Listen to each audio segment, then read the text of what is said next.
ಶಾಂತಿ.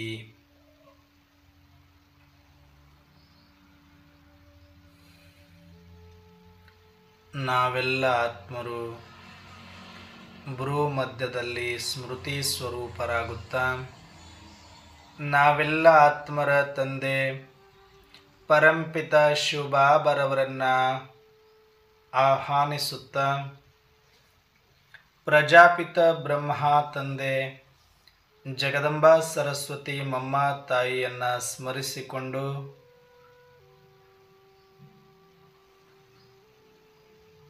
ವಿಶೇಷವಾಗಿ ಈ ದಿನ ದಿನಾಂಕ 13/5/2024 ಮುರಳಿ ಚಿಂತನೆಯಲ್ಲಿ ಭಾಗವಹಿಸಿರುವ ನನ್ನೆಲ್ಲ ಸಹೋದರಾತ್ಮರಿಗೆ ಆತ್ಮೀಯವಾದ ಸ್ವಾಗತ ಸುಸ್ವಾಗತ. ಪ್ರತಿದಿನದಂತೆ ಈ ದಿನವೂ ಸಹ ಬಾಬಾರವರು ಮುರಳಿಯಲ್ಲಿ ಅನೇಕ ಮಹಾವಾಕ್ಯಗಳನ್ನು ಕೊಟ್ಟಿದ್ದಾರೆ.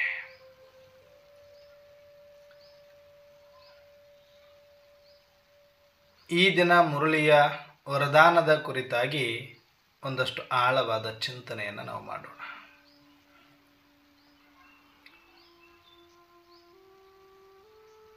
ಈ ದಿನದ ವರದಾನವಾಗಿದೆ,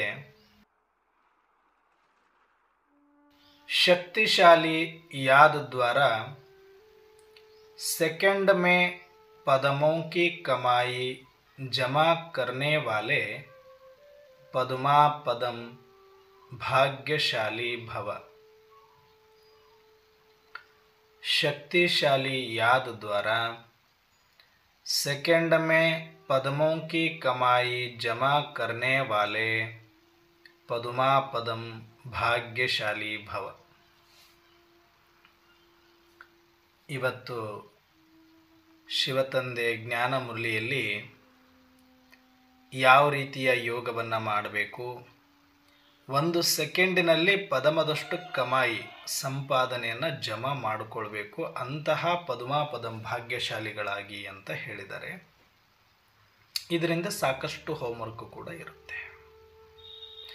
ಶಕ್ತಿಶಾಲಿ ಯಾದ್ ಅಂತ ಹೇಳಿದ್ದಾರೆ. ಯಾವುದನ್ನ ಶಕ್ತಿಶಾಲಿ ಅಂದ್ರೆ ಸೆಕೆಂಡಲ್ಲೇ ಆಗ್ಬಿಡ್ಬೇಕದು, 1 ಸೆಕೆಂಡಲ್ಲೇ ಆಗ್ಬಿಡ್ಬೇಕು. ಪದ್ಮಾಪದಂ ಕಮಾಯಿ ಜಮಾ ಆಗ್ಬಿಡ್ಬೇಕು. ಅಂಥ ಭಾಗ್ಯಶಾಲಿಗಳಾಗಿ, ಪದ್ಮಾಪದಂ ಭಾಗ್ಯಶಾಲಿಗಳಾಗಿ ಯಾವಾಗ ಆಗತ್ತೆ ಇದು? ಎಲ್ಲರಿಗೂ ಕೂಡ ಆಸೆ ಇದೆ, ನಾವು ಭಾಗ್ಯವನ್ನು ಪಡಿಬೇಕು, ಪದ್ಮಾಪದಂ ಭಾಗ್ಯಶಾಲಿಗಳು ಆಗಬೇಕು, ನಿಜ. ಆದರೆ 1 ಸೆಕೆಂಡಿನಲ್ಲಿ ಪದಮದಷ್ಟು ಕಮಾಯಿಯನ್ನು ಸಂಪಾದನೆ ಮಾಡಿಕೊಳ್ಳೋದು, ಇದು ಹೇಗೆ ಸಾಧ್ಯ? ಅದು ಹೇಳ್ತಾರೆ ಶಕ್ತಿಶಾಲಿ ಯಾದ್, ಇದನ್ನು ಮಾಡಿದ್ರೆ ಅದು ಆಗತ್ತೆ. ಹಾಗಂದ್ರೆ ಏನು? ಶಕ್ತಿಶಾಲಿ ಯಾದಂದ್ರೆ ಏನು? ಯಾವ ರೀತಿ ಮಾಡಬೇಕು? ಯಾವುದಕ್ಕೆ ಶಕ್ತಿಶಾಲಿ ಯಾದಂತ ಕರೀತಾರೆ? ಇದನ್ನು ನಾವು ಸ್ವಲ್ಪ ಸಂಕ್ಷಿಪ್ತವಾಗಿ ನೋಡೋಣ.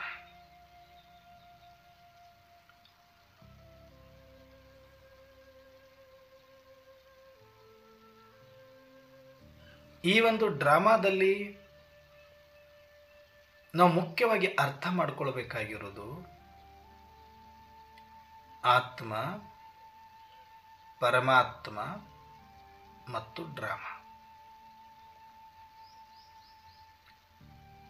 ಈ ಮೂರನ್ನ ಸರಿಯಾಗಿ ನಾವು ಆಳವಾಗಿ ಮತ್ತು ಯಥಾರ್ಥವಾಗಿ ಅರಿಯದ ಹೊರತು ನಾವು ಪದ್ಮಾಪದಂ ಭಾಗ್ಯಶಾಲಿಗಳಾಗಲಿಕ್ಕೆ ಆಗೋದಿಲ್ಲ.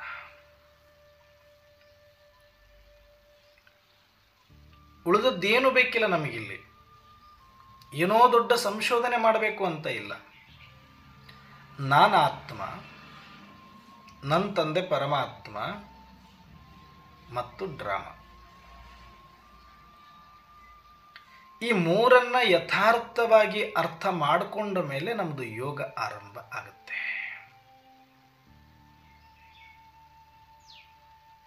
ಯಾದಂದ್ರೆ ಏನು? ನೆನಪು. ಸಾಮಾನ್ಯ ಭಾಷೆಯಲ್ಲಿ ನೆನಪು ಅಂತೀವಿ, ಆಧ್ಯಾತ್ಮಿಕ ಭಾಷೆಯಲ್ಲಿ ಅದನ್ನು ಯೋಗ ಅಂತ ಕರೀತಾರೆ, ಧ್ಯಾನ ಅಂತ ಕರೀತಾರೆ, ಗಮನ ಅಂತ ಕರೀತಾರೆ.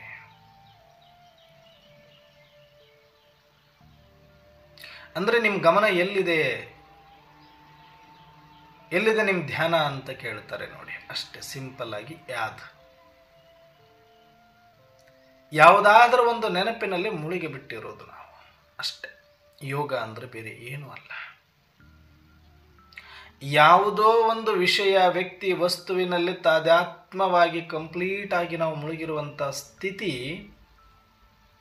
ಅದರ ಜೊತೆ ನಾವು ಜೋಡಣೆಯಾದಾಗ ಹೊರಗಿನ ಯಾವುದೇ ಬಹಿರ್ಮುಖದ ಪರಿಕಲ್ಪನೆಗಳು ನಮಗೆ ತಾಕದಂತೆ ಇದ್ದಾಗ, ಯಾವುದೇ ಪ್ರಭಾವಗಳನ್ನು ಕೂಡ ನಾವು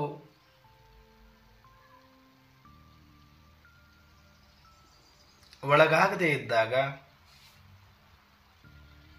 ಅದನ್ನು ಯಾತ್, ಧ್ಯಾನ, ಗಮನ ಅಂತ ಕರಿಬಹುದು. ಇಷ್ಟೇ ಅರ್ಥ ಮಾಡ್ಕೊಳ್ಳಿ. ಈಗಲೂ ಅಷ್ಟೇ ಇದೆ ಇಲ್ಲಿ. ಯಾದ್ ಅಂದರೆ ನೆನಪು ಅಷ್ಟೇ, ಒಂದು ಗಮನ, ಒಂದು ತನ್ಮಯತೆ ಬೇಕಾಗುತ್ತೆ. ಯಾವುದರ ಒಂದು ತನ್ಮಯತೆಯಲ್ಲಿ ನಾವು ಮುಳುಗಿದಾಗ ಪದುಮಾ ಪದಂ ಭಾಗ್ಯಶಾಲಿ ಅಂತ ನಮಗೆ ಅನಿಸುತ್ತೆ. ಅಷ್ಟು ಶಕ್ತಿ ನಮಗೆ ಪ್ರಾಪ್ತಿಯಾಗತ್ತೆ. ಆ ಒಂದು ನೆನಪಿನಲ್ಲಿ ಇದ್ದ ಮಾತ್ರಕ್ಕೆ ಇಡೀ ಜಗತ್ತನ್ನು ಜಯಿಸುವ ತಾಕತ್ತು ಮತ್ತು ಜಗತ್ತಿನ ಮೇಲೆ ಅಧಿಕಾರವನ್ನು ನಮಗೆ ತಂದುಕೊಡುತ್ತೆ. ಅಧೀನತೆಯನ್ನು ಹೋಗಲಾಡಿಸಿ ಅಧಿಕಾರಿತನವನ್ನು ತಂದುಕೊಡುತ್ತೆ ಆ ಯಾದ್. ಅದನ್ನು ಶಕ್ತಿಶಾಲಿ ಯಾದ್ ಅಂತ ಕರೀತಾರೆ. ಎಷ್ಟೊತ್ತು ಬೇಕು ಯಾವುದಾದ್ರೂ ಒಂದನ್ನು ನೆನಪು ಮಾಡಿಕೊಳ್ಳೋದಕ್ಕೆ? ಸೆಕೆಂಡ್. ಒಂದು ಸೆಕೆಂಡ್ ಅಲ್ವಾ? ಈಗ ನೀವು ನಿಮ್ಮ ಮನೆ ನೆನಪು ಮಾಡ್ಕೊಳ್ಳಿ, ಇಲ್ಲ ನಿಮ್ಮ ಸೆಂಟರ್ ನೆನಪು ಮಾಡ್ಕೊಳ್ಳಿ, ಇಲ್ಲ ನಿಮ್ಮ ಟೀಚರ್ ನೆನಪು ಮಾಡ್ಕೊಳ್ಳಿ, ಇಲ್ಲ ಮಧುಬನ ನೆನಪು ಮಾಡ್ಕೊಳ್ಳಿ ಅಂದರೆ ನಮ್ಮ ಮನಸ್ಸು ಹೋಗಲಿಕ್ಕೆ ಎಷ್ಟು ಟೈಮ್ ತಗೊಳುತ್ತೆ? Fractions of seconds. ಅದರಿಂದ ಬುದ್ಧಿನೂ ಕಳಿಸಿದರೆ ಅದು ವಿತ್ ಪಿಕ್ಚರ್ ನಿಮಗೆ ತೋರಿಸಿಬಿಡುತ್ತೆ. ಮಧುಬನವನ್ನು, ಸೆಂಟರನ್ನು, ಟೀಚರನ್ನು, ಮನೆಯನ್ನು. ಮನಸ್ಸು, ಬುದ್ಧಿ ಮತ್ತು ಆಲ್ರೆಡಿ ಸಂಸ್ಕಾರದಲ್ಲಿ ಇರುವಂತಹ ಪಿಕ್ಚರ್ಗಳು, ಇವು ಮೂರೂ ಸೇರಿಕೊಂಡಾಗ ಒಂದೊಂದು ಸೆಕೆಂಡಲ್ಲಿ ನಿಮಗೆ ಎಲ್ಲವೂ ಕಣ್ಣು ಮುಂದೆ ಬರ್ತಾ ಹೋಗುತ್ತೆ. ಫ್ರ್ಯಾಕ್ಷನ್ಸ್ ಆಫ್ ಸೆಕೆಂಡ್ಸಲ್ಲಿ ಬರ್ತಾ ಹೋಗುತ್ತೆ.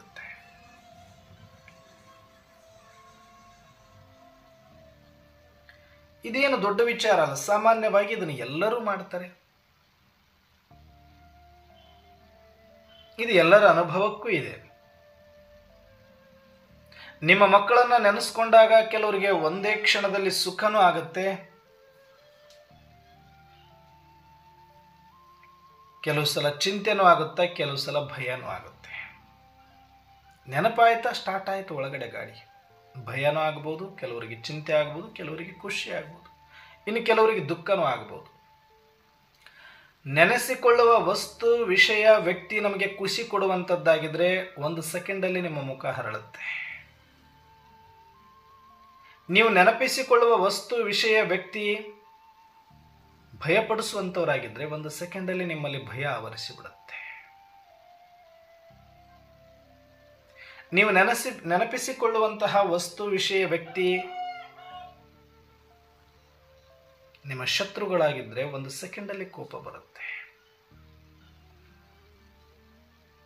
ನೀವು ನೆನಪಿಸಿಕೊಳ್ಳುವಂತಹ ವಸ್ತು, ವಿಷಯ, ವ್ಯಕ್ತಿ ಭಯಪಡಿಸುವಂಥದ್ದಾಗಿದ್ದರೆ ಒಂದು ಸೆಕೆಂಡಲ್ಲಿ ಭಯ ಆಗುತ್ತೆ. ಬರೀ ನೆನೆಸ್ಕೊಂಡ್ರೆ. ಪ್ರಾಕ್ಟಿಕಲಲ್ಲಿ ಇಲ್ಲ ನೀವಲ್ಲಿ.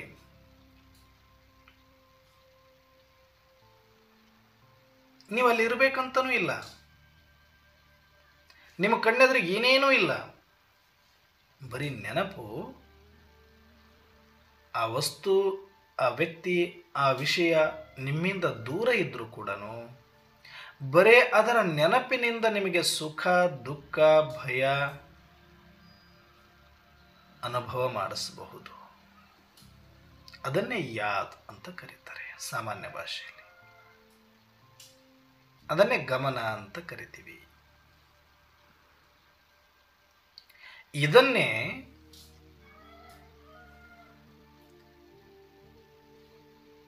ನೀವು ಭಗವಂತನಲ್ಲಿ ಇಟ್ಟಾಗ ಭಗವಂತನ ನೆನಪು ನಿಮಗೆ ಏನು ಮಾಡುತ್ತೆ? ಒಂದು ಶಕ್ತಿಯನ್ನು ತರಿಸುತ್ತೆ, ಒಂದು ನಿರ್ಭಯತೆಯನ್ನು ಅನುಭವ ಮಾಡಿಸುತ್ತೆ, ನಿಶ್ಚಿಂತತೆಯನ್ನು ಅನುಭವ ಮಾಡಿಸುತ್ತೆ, ನಿಜಾನಂದವನ್ನು ಅನುಭವ ಮಾಡಿಸುತ್ತೆ, ನಿಸ್ಸಂಕಲ್ಪತೆಯನ್ನು ಅನುಭವ ಮಾಡಿಸುತ್ತೆ, ನಿರ್ವಿಕಾರ್ಯತೆಯನ್ನು ಅನುಭವ ಮಾಡಿಸುತ್ತೆ, ನಿರಾಕಾರ್ಯತೆಯನ್ನು ಅನುಭವ ಮಾಡಿಸುತ್ತೆ. ಏನೆಲ್ಲ ಪರಮಾತ್ಮನಲ್ಲಿ ಶಕ್ತಿಗಳು, ಗುಣಗಳು, ಸ್ವಭಾವಗಳು ಇದೆಯೋ ಅದು ಎಲ್ಲವೂ ಕೂಡ ನಮಗೆ ಅನುಭವ ಆಗ್ತಾ ಆಗ್ತಾ ಆಗ್ತಾ ಆಗ್ತಾ ಹೋಗುತ್ತೆ. ಏನು ಕಷ್ಟಪಟ್ಟಿದ್ದು ನೀವು ಅಂದರೆ ನೆನಪಿಸಿಕೊಂಡಿದ್ದಷ್ಟೇ.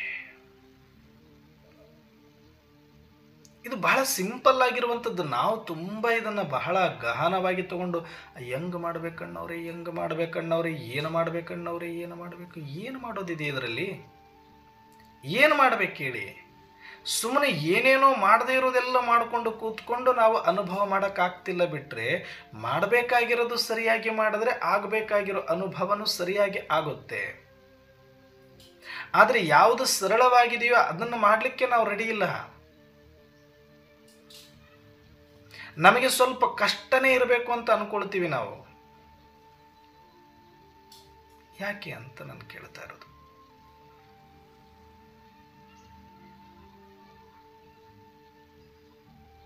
ಯಾಕೆ ಕಷ್ಟ?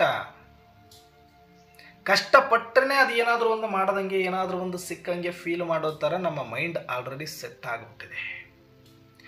ಯಾವುದೊಂದು ಈಸಿಯಾಗಿ ತೊಗೊಳಕ್ಕೆ ರೆಡಿ ಇಲ್ಲ. ಎಲ್ಲವೂ ನಮಗೆ ಕಷ್ಟಪಟ್ಟೆ ನಾವು ತೊಗೊಳ್ಬೇಕು ಅನ್ನೋ ಮಟ್ಟಕ್ಕೆ ನಾವು ಮೈಂಡ್ ಸೆಟ್ ಮಾಡ್ಕೊಂಡ್ಬಿಟ್ಟಿದ್ದೀವಿ.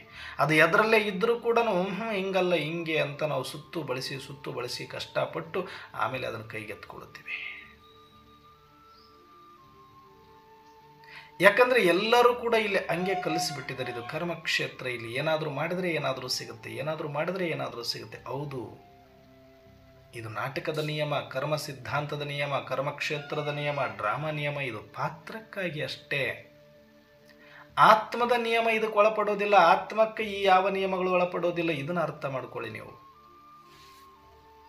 ಪಾತ್ರಕ್ಕಾಗಿ ಕಂಪಲ್ಸರಿ ನೀವು ಪದವಿ ಪಡ್ಕೊಳ್ಬೇಕಾ, ಅದಕ್ಕೆ ಇಲ್ಲಿ ಏನಾದರೂ ಮಾಡಿರಬೇಕಾಗತ್ತೆ.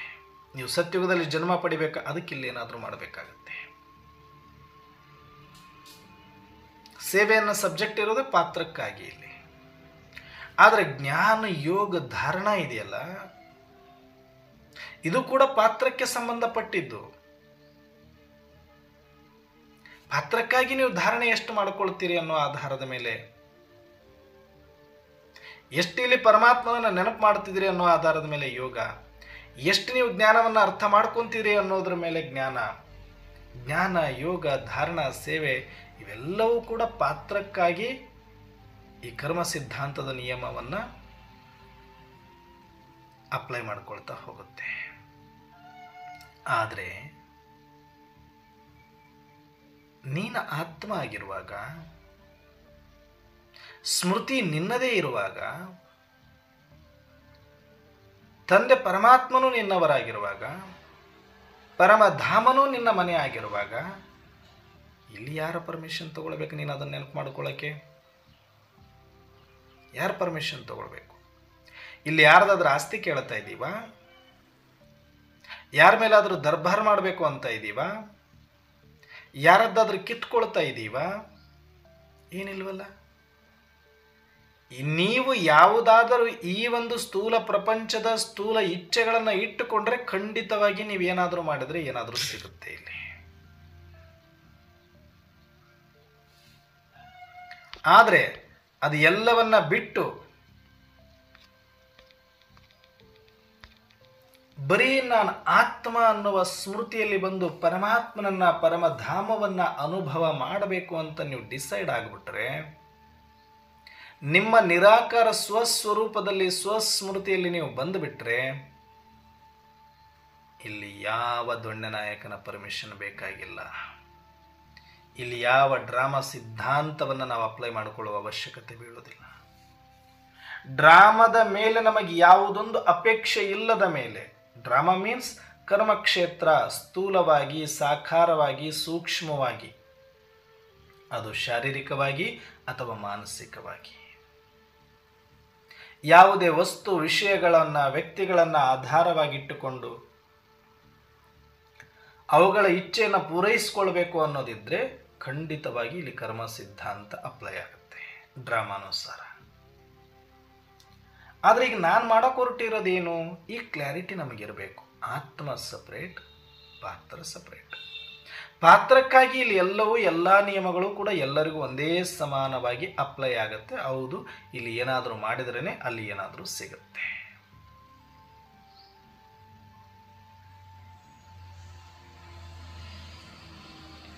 ಆದರೆ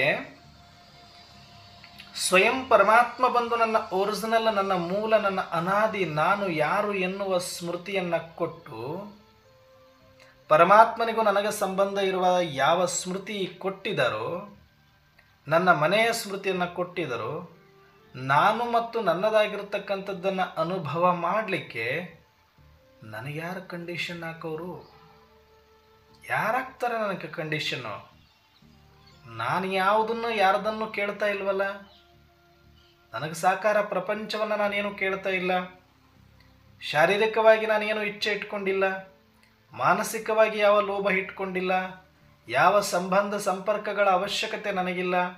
ಯಾವ ಸ್ಥಾನ ಮಾನ ಆಸ್ತಿ ಅಂತಸ್ತುಗಳ ಅವಶ್ಯಕತೆ ಇಲ್ಲ. ಹೆಸರು ಕೀರ್ತಿ ನನಗೆ ಬೇಕಿಲ್ಲ. ಈ ಸ್ಥೂಲ ಪ್ರಪಂಚದ, ಸಾಕಾರ ಪ್ರಪಂಚದ ಯಾವುದೊಂದು ಇಚ್ಛೆಯು ನನಗಿಲ್ಲದೆ ಇದ್ದಾಗ ಇಚ್ಛಾ ಮಾತ್ರಂ ಅವಿದ್ಯಾ ಸ್ಥಿತಿ. ನನಗೆ ಒಂದೇ ಇಚ್ಛೆ. ಈಗ ನಾನು ಯಾರು ಅಂತ ಗೊತ್ತಾದ ಮೇಲೆ ನಾನು ನಾನಾಗಿರುವುದಷ್ಟೇ ಇಚ್ಛೆ. ನಾನು ನನ್ನ ತಂದೆ ಹತ್ರ ಇರುವುದೇ ಇಚ್ಛೆ. ನಾನು ನನ್ನ ಮನೆಯ ಅನುಭೂತಿಯನ್ನು ಮಾಡೋದೇ ಇಚ್ಛೆ. ನನ್ನ ಗಮನ ಎಲ್ಲ ಪೂರ್ತಿ ಅಲ್ಲೇ ಇರುತ್ತದೆ. ನಾನು ಅದೇ ಆಗಿಬಿಟ್ಟಿದ್ದೀನಿ. ನಾನು ಅಲ್ಲೇ ಉಳಿದು ಬಿಟ್ಟಿದ್ದೀನಿ. ನನ್ನ ಧ್ಯಾನವೂ ಅದೇ, ನನ್ನ ಗಮನವೂ ಅದೇ, ನನ್ನ ಯೋಗವೂ ಅದೇ, ನನ್ನ ನೆನಪೂ ಅದೇ, ನನ್ನ ಅನುಭವವೂ ಅದೇ. ಅದರಲ್ಲೇ ಮುಳುಗೋಗ್ಬಿಟ್ಟಿದ್ದೀನಿ ನಾನು. ನನ್ನನ್ನು ಯಾರು ತಡೆಯೋರು? ನೋಡೋಣ, ಡ್ರಾಮಾಗೆ ತಾಕತ್ತಿದ್ರೆ ತಡೀಲಿ. ಡ್ರಾಮಾ ಯಾವಾಗ ಇಂಟರ್ಫಿಯರ್ ಆಗುತ್ತೆ, ಪರಿಸ್ಥಿತಿ ಯಾವಾಗ ಇಂಟರ್ಫಿಯರ್ ಆಗುತ್ತೆ, ಸಮಯ ಯಾವಾಗ ಇಂಟರ್ಫಿಯರ್ ಆಗುತ್ತೆ, ಕರ್ಮ ಸಿದ್ಧಾಂತ ಯಾವಾಗ ಇಂಟರ್ಫಿಯರ್ ಆಗುತ್ತೆ ಅಂದರೆ, ಯಾವಾಗ ನೀವು ಸ್ಥೂಲವಾದ ಆಧಾರವನ್ನು ಇಟ್ಟುಕೊಂಡಿದ್ದೀರಿ, ಸ್ಥೂಲವಾದ ಇಚ್ಛೆಗಳನ್ನು ಇಟ್ಟುಕೊಂಡಿದ್ದೀರಿ, ಆಗ ಅಲ್ಲಿ ಕರ್ಮ ಸಿದ್ಧಾಂತ ಎಂಟ್ರಿ ಆಗುತ್ತೆ. ಆಗ ಅಲ್ಲಿ ಡ್ರಾಮಾ ನಿಯಮಗಳು ಮತ್ತು ಸಮಯ ಎಂಟ್ರಿ ಕೊಡುತ್ತೆ. ಇಲ್ಲ ಅಂದರೆ ಇಲ್ಲ. ಹಾಗಾಗಿ ಈ ಕ್ಲಾರಿಟಿಯಲ್ಲಿ ನಾವು ಬಂದುಬಿಟ್ರೆ ಎಷ್ಟೊತ್ತು ಬೇಕು ನೆನಪು ಮಾಡ್ಕೊಳ್ಳೋದಕ್ಕೆ. ಈಗ ನಾನು ಯಾರು, ಈ ಸ್ಮೃತಿ ಕೊಟ್ಟಿದ್ದಾರೆ, ಇದರ ಬಗ್ಗೆ ಸ್ಪಷ್ಟ ಆಗಿದೆ ಅಲ್ವಾ? ನನಾತ್ಮ, ನನಾತ್ಮ, ನನಾತ್ಮ, ನನಾತ್ಮ, ನನಾತ್ಮ. ನಾನು ಈ ಶರೀರ ಅಲ್ಲ, ಈ ಸಂಬಂಧಗಳು ನನ್ನದಲ್ಲ, ಈ ಸಂಪತ್ತು ನನ್ನದಲ್ಲ, ಈ ಹೆಸರು ಕೀರ್ತಿ ನನ್ನದಲ್ಲ, ಈ ಪ್ರಪಂಚ ನನ್ನದಲ್ಲ, ಈ ಶಬ್ದ ನನ್ನದಲ್ಲ, ಈ ಸಂಕಲ್ಪ ನನ್ನದಲ್ಲ, ಈ ಆಲೋಚನೆಗಳು ನನ್ನದಲ್ಲ, ಈ ಕಷ್ಟ ಸುಖ ನನ್ನದಲ್ಲ, ಸ್ಥಾನಮಾನ ನನ್ನದಲ್ಲ.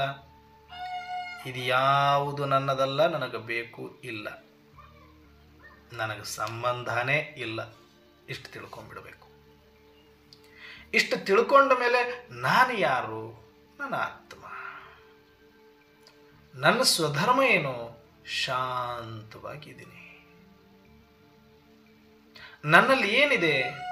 ಸದ್ಗುಣಗಳೇ ಸದ್ಗುಣಗಳು ತುಂಬಿದೆ.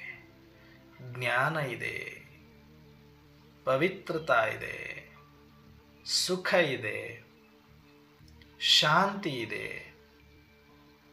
ಆನಂದ ಇದೆ, ಪ್ರೇಮ ಇದೆ, ಶಕ್ತಿ ಇದೆ. ಈ 7 ಗುಣಗಳು ನಾನು ಆತ್ಮನ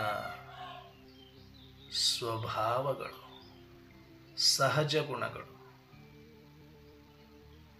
ಇದು ನನ್ನ ವ್ಯಕ್ತಿತ್ವ, ನನ್ನ ಸ್ವಧರ್ಮ ಶಾಂತಿ. ನಾನು ಶಾಂತ ಸ್ವರೂಪ ಆತ್ಮ. ಮಮ್ಮಾರವರು ಈ ಒರಿಜಿನಾಲಿಟಿಯನ್ನು ಅರ್ಥ ಮಾಡಿಕೊಂಡು, ಈ ಅನಾದಿ ಸತ್ಯವನ್ನು ಅರಿತು ಸದಾಕಾಲ ಅನಾದಿ ಸ್ಮೃತಿಯಲ್ಲೇ ಇರ್ತಾ ಇದ್ರು ಮಮ್ಮಾರವರು.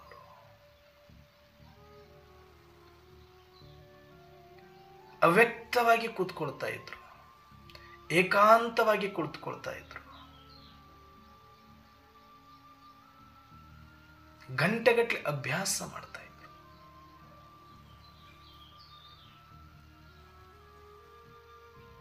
ಅಲ್ಲಿ ಯಾವುದೊಂದು ಡಿಸ್ಟರ್ಬೆನ್ಸ್ ಆಗಲ್ಲ. ಯಾರಿಗೆ ಅಂದ್ರೆ ಯಾರು ಈ ನಿಯಮವನ್ನು ಅಪ್ಲೈ ಮಾಡ್ಕೊಳ್ತಾರೆ ಅವರಿಗೆ. ನೀವು ಯೋಗ ಅಂದ ತಕ್ಷಣನೇ ಅಲ್ಲಿ ಕಂಪ್ಲೀಟ್ ಶಿಫ್ಟ್ ಆಗಿಬಿಡಬೇಕು. ಈಗ ನೋಡಿ, ಎಲ್ರಿಗೂ ಅರ್ಥ ಇರುತ್ತೆ, ನಿಮಗೆ ನೆನಪಿರುತ್ತೆ, ಅನುಭವನೂ ಇರುತ್ತೆ. ಈಗ ಒಂದು ಬಸ್ಸಲ್ಲಿ ಕೂತಿರ್ತೀವಿ, ಪ್ರಯಾಣ ಮಾಡ್ತಾ ಇರ್ತೀವಿ. ಅದು ಒಂದು ಅರ್ಧ ಗಂಟೆ, 1 ಗಂಟೆ, 2 ಗಂಟೆ ಪ್ರಯಾಣ ಇರಬಹುದು.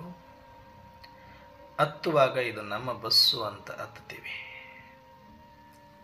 ಟಿಕೆಟ್ ತೆಗೆಸಿಕೊಳ್ಳುವಾಗ ನಾವು ಈ ಬಸ್ಸಲ್ಲಿ ಕೂತಿದ್ದೀವಿ ಅಂತೀವಿ, ಇದು ನಮ್ಮ ಬಸ್ಸು ಅನ್ಕೊಳ್ತೀವಿ. ನಾವು ಪ್ರಯಾಣ ಮಾಡುವಾಗ ಪ್ರಯಾಣದ ಉದ್ದಕ್ಕೂ ಕೂಡ ಅಲ್ಲಿ ಕುಳಿತಿರುವವರೆಲ್ಲರೂ ನಮಗೊಂದು ರೀತಿ ಸಂಬಂಧದಲ್ಲಿರುವವರು, ನಾವೆಲ್ಲರೂ ಒಂದೇ ಬಸ್ಸಲ್ಲಿ ಹೊರಟಿರುವವರು, ಇದು ನಮ್ಮ ಬಸ್ಸು, ಇದು ನಾವು ಪ್ರಯಾಣ ಮಾಡ್ತಿದ್ದೀವಿ ಅನ್ನುವ ಭಾವ ಇರುತ್ತೆ. ಹತ್ತುವಾಗ ಎಷ್ಟು ಇದು ನಮ್ಮ ಬಸ್ಸು ಬಂತು, ನಮ್ಮ ಬಸ್ಸು ಬಂತು, ನಮ್ಮ ಬಸ್ಸು ಬಂತು ಅಂತ ಓಡೋಡಿ ಮಕ್ಕಳು ತಂದೆಯನ್ನು ನೋಡಿ ಓಡುವಂತೆ ಓಡಿ ಹೋಗಿ ಹತ್ತುಕೊಂಡು ಸೀಟ್ ಹಿಡಿಯೋದು, ಒಂಥರ ಹಬ್ಬ ಮಾಡ್ದಂಗೆ ಸೀಟಲ್ಲಿ ಹೋಗಿ ಕೂತ್ಕೊಳ್ಳದೆ ಒಂದು ಖುಷಿ. ಕೂತ್ಕೋತೀವಿ, ಮಸ್ತ್ ಎಂಜಾಯ್ ಮಾಡ್ತೀವಿ, ಎಲ್ಲ ಮರೆತು ಬಿಡ್ತೀವಿ. ಅದೇ ಒಂದು ಪ್ರಪಂಚ, ಅದೇ ಒಂದು ಲೋಕ ಅನ್ನೋ ಥರ ಅನುಭವ ಮಾಡ್ತಾ ಮಾಡ್ತಾ ಹೋಗ್ತೀವಿ.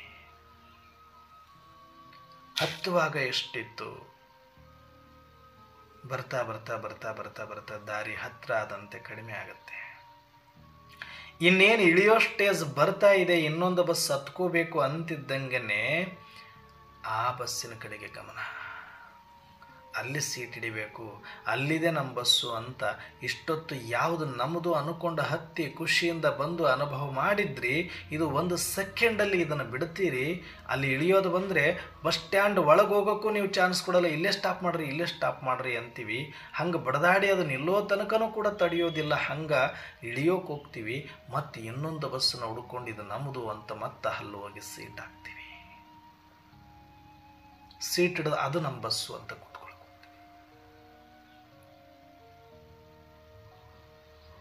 ಹಾಗೆ ಇಲ್ಲಿ ಎಲ್ಲವೂ ಕೂಡ ಅವಶ್ಯಕತೆ ಇದ್ದಾಗ ಯಾವಾಗ ಅದನ್ನು ನಮ್ಮದು ಅನ್ಕೊಳ್ತೀವಿ, ಅದರ ಅವಶ್ಯಕತೆ ಮುಗಿದು ಇನ್ನೊಂದರ ಅವಶ್ಯಕತೆ ಅತಿಯಾದಾಗ ಇದನ್ನು ಸಹಜವಾಗಿ ಬಿಟ್ಟು ಬಿಡೋದು, ಇದು ನಮ್ಮ ಸಹಜ ಗುಣವಾಗಿದೆ.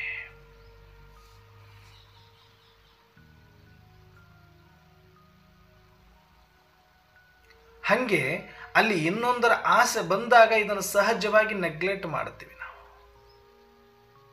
ಇಲ್ಲಿ ಪಾತ್ರವೂ ಅಷ್ಟೇ.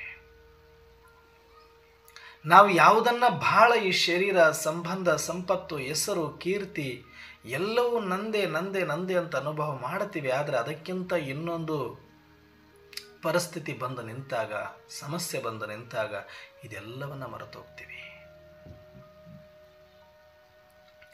ಯಾವುದನ್ನು ಸಂಪಾದನೆ ಮಾಡಲಿಕ್ಕೆ, ಹೆಸರು ಸಂಪಾದನೆ ಮಾಡಲಿಕ್ಕೆ, ಹಣ ಸಂಪಾದನೆ ಮಾಡಲಿಕ್ಕೆ ಬಡದಾಡಿರ್ತೀವಿ. ಆದರೆ ಸಮಸ್ಯೆ ದೊಡ್ಡದಾಗಿ ಬಂದು ನಿಂತಾಗ ಇವೆಲ್ಲವನ್ನ ಮರೆತು ಅದರ ಕಡೆಗೆ ಗಮನ ಕೊಡ್ತೀವಿ.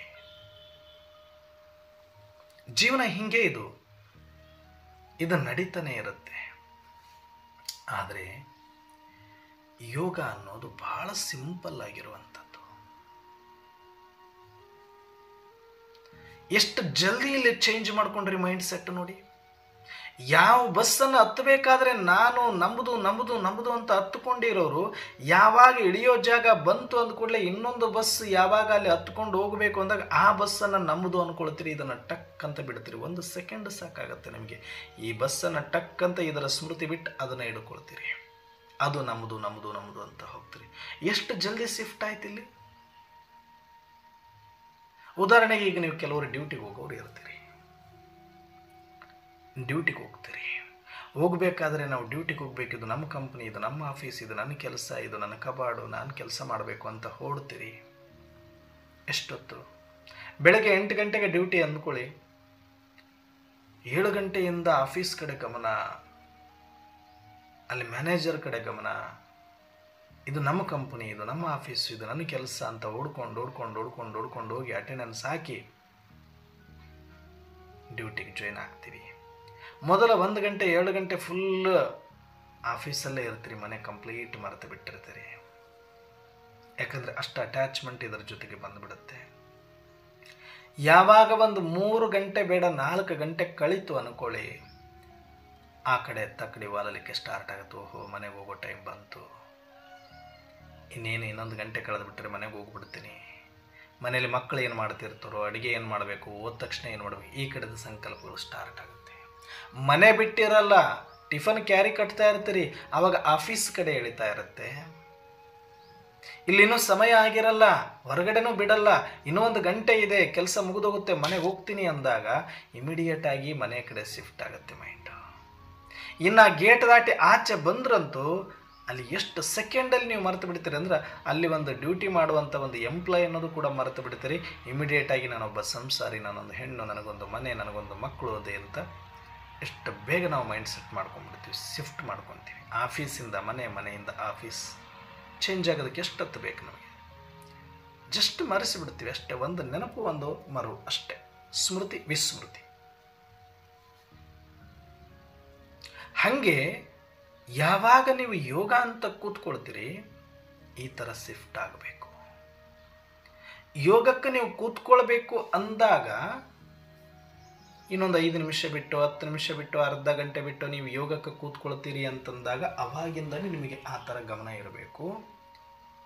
ಹೆಂಗೆ ಆಫೀಸ್ ಮುಗಿದ ತಕ್ಷಣ ಮನೆ ಕಡೆಗೆ ಹೋಗಬೇಕಾದ್ರೆ ಮನೆದೆಲ್ಲ ಆಲೋಚನೆಗಳು ಬರ್ತಾ ಇರುತ್ತೋ, ಇನ್ನೂ ಅಲ್ಲಿ ಟೈಮು ಆಗಿಲ್ಲ, ಗೇಟಿಂದ ಆಚೆನೂ ಬಂದಿಲ್ಲ, ನಿಮಗೆ ಇನ್ನೂ ಹೊರಗಡೆನೂ ಬಿಟ್ಟಿಲ್ಲ, ಆದರೂ ಸಂಕಲ್ಪ ಒಳಗಡೆ ಮನೆಗೆ ಹೋದ ತಕ್ಷಣ ಏನು ಮಾಡಬೇಕು ಮೈಂಡ್ಸೆಟ್ ಅಲ್ಲೇ ಚೇಂಜ್ ಆಗ್ತಾ ಇರುತ್ತೆ ನಿಮಗೆ.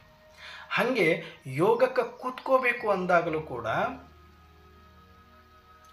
ಇವತ್ತು ನಾನು ಪರಮಧಾಮಕ್ಕೂ ಹೋಗಬೇಕು, ಅಪ್ಪನ್ನ ನೋಡಬೇಕು, ಏನು ಮಾತಾಡಬೇಕು, ಅಲ್ಲಿ ಏನು ಅನುಭವ ಮಾಡಬೇಕು, ಅಲ್ಲಿ ಹೆಂಗೆ ಸೈಲೆನ್ಸಲ್ಲಿ ಹೋಗಬೇಕು, ಎಷ್ಟು ಡೆಡ್ ಸೈಲೆನ್ಸನ್ನು ಮಾಡಬೇಕು, ಎಷ್ಟು ಡೀಪ್ ಸೈಲೆನ್ಸ್ ಅನುಭವ ಮಾಡಬೇಕು, ಎಷ್ಟು ಸ್ವೀಟ್ ಸೈಲೆನ್ಸ್ ಅನುಭವ ಮಾಡಬೇಕು, ಆ ಕಡೆ ನಿರಾಕಾರದ ಕಡೆ ಎಳಿತಾ ಇರಬೇಕು. ನಿಮ್ಮದು ಯೋಗಕ್ಕೆ ಕೂಡ್ತೀನಿ ಅಂತಂದ ತಕ್ಷಣವೇ ಆ ಕಡೆ ಯೋಗದ ಟೈಮ್ ಆಯಿತು ಅಂದರೆ ಬೆಳಿಗ್ಗೆ ಅಮೃತ ವೇಳೆ ಆಗಿರ್ಬೋದು, ನುಮಾಶ್ಯಾಮ ಆಗಿರ್ಬೋದು, ಮಧ್ಯದಲ್ಲಿ ಕೂಡುವಾಗ ಆಗಿರ್ಬೋದು, ನೀವು ಯಾವಾಗ ಕೂಡ್ತೀನಿ ಅಂತೀರಿ ಆವಾಗ ಒಂದು 5 ನಿಮಿಷ 10 ನಿಮಿಷ ಅರ್ಧ ಗಂಟೆಯಿಂದನೇ ಆ ಕಡೆ ಎಳಿತಾ ಇರಬೇಕು. ಸಾಕಾರದಿಂದ ನಿರಾಕಾರ ಕಡೆಗೆ, ಈ ಪಾತ್ರದಿಂದ ಆತ್ಮದ ಕಡೆಗೆ ಶಿಫ್ಟ್ ಆಗಬೇಕು. ನಮ್ಮದೆಲ್ಲ ಮೈಂಡ್ ಸೆಟ್ ಆಗಿರ್ಬೋದು, ಸ್ಮೃತಿ ಆಗಿರ್ಬೋದು, ಕಂಪ್ಲೀಟ್ ಶಿಫ್ಟ್ ಆಗಿಬಿಡಬೇಕು.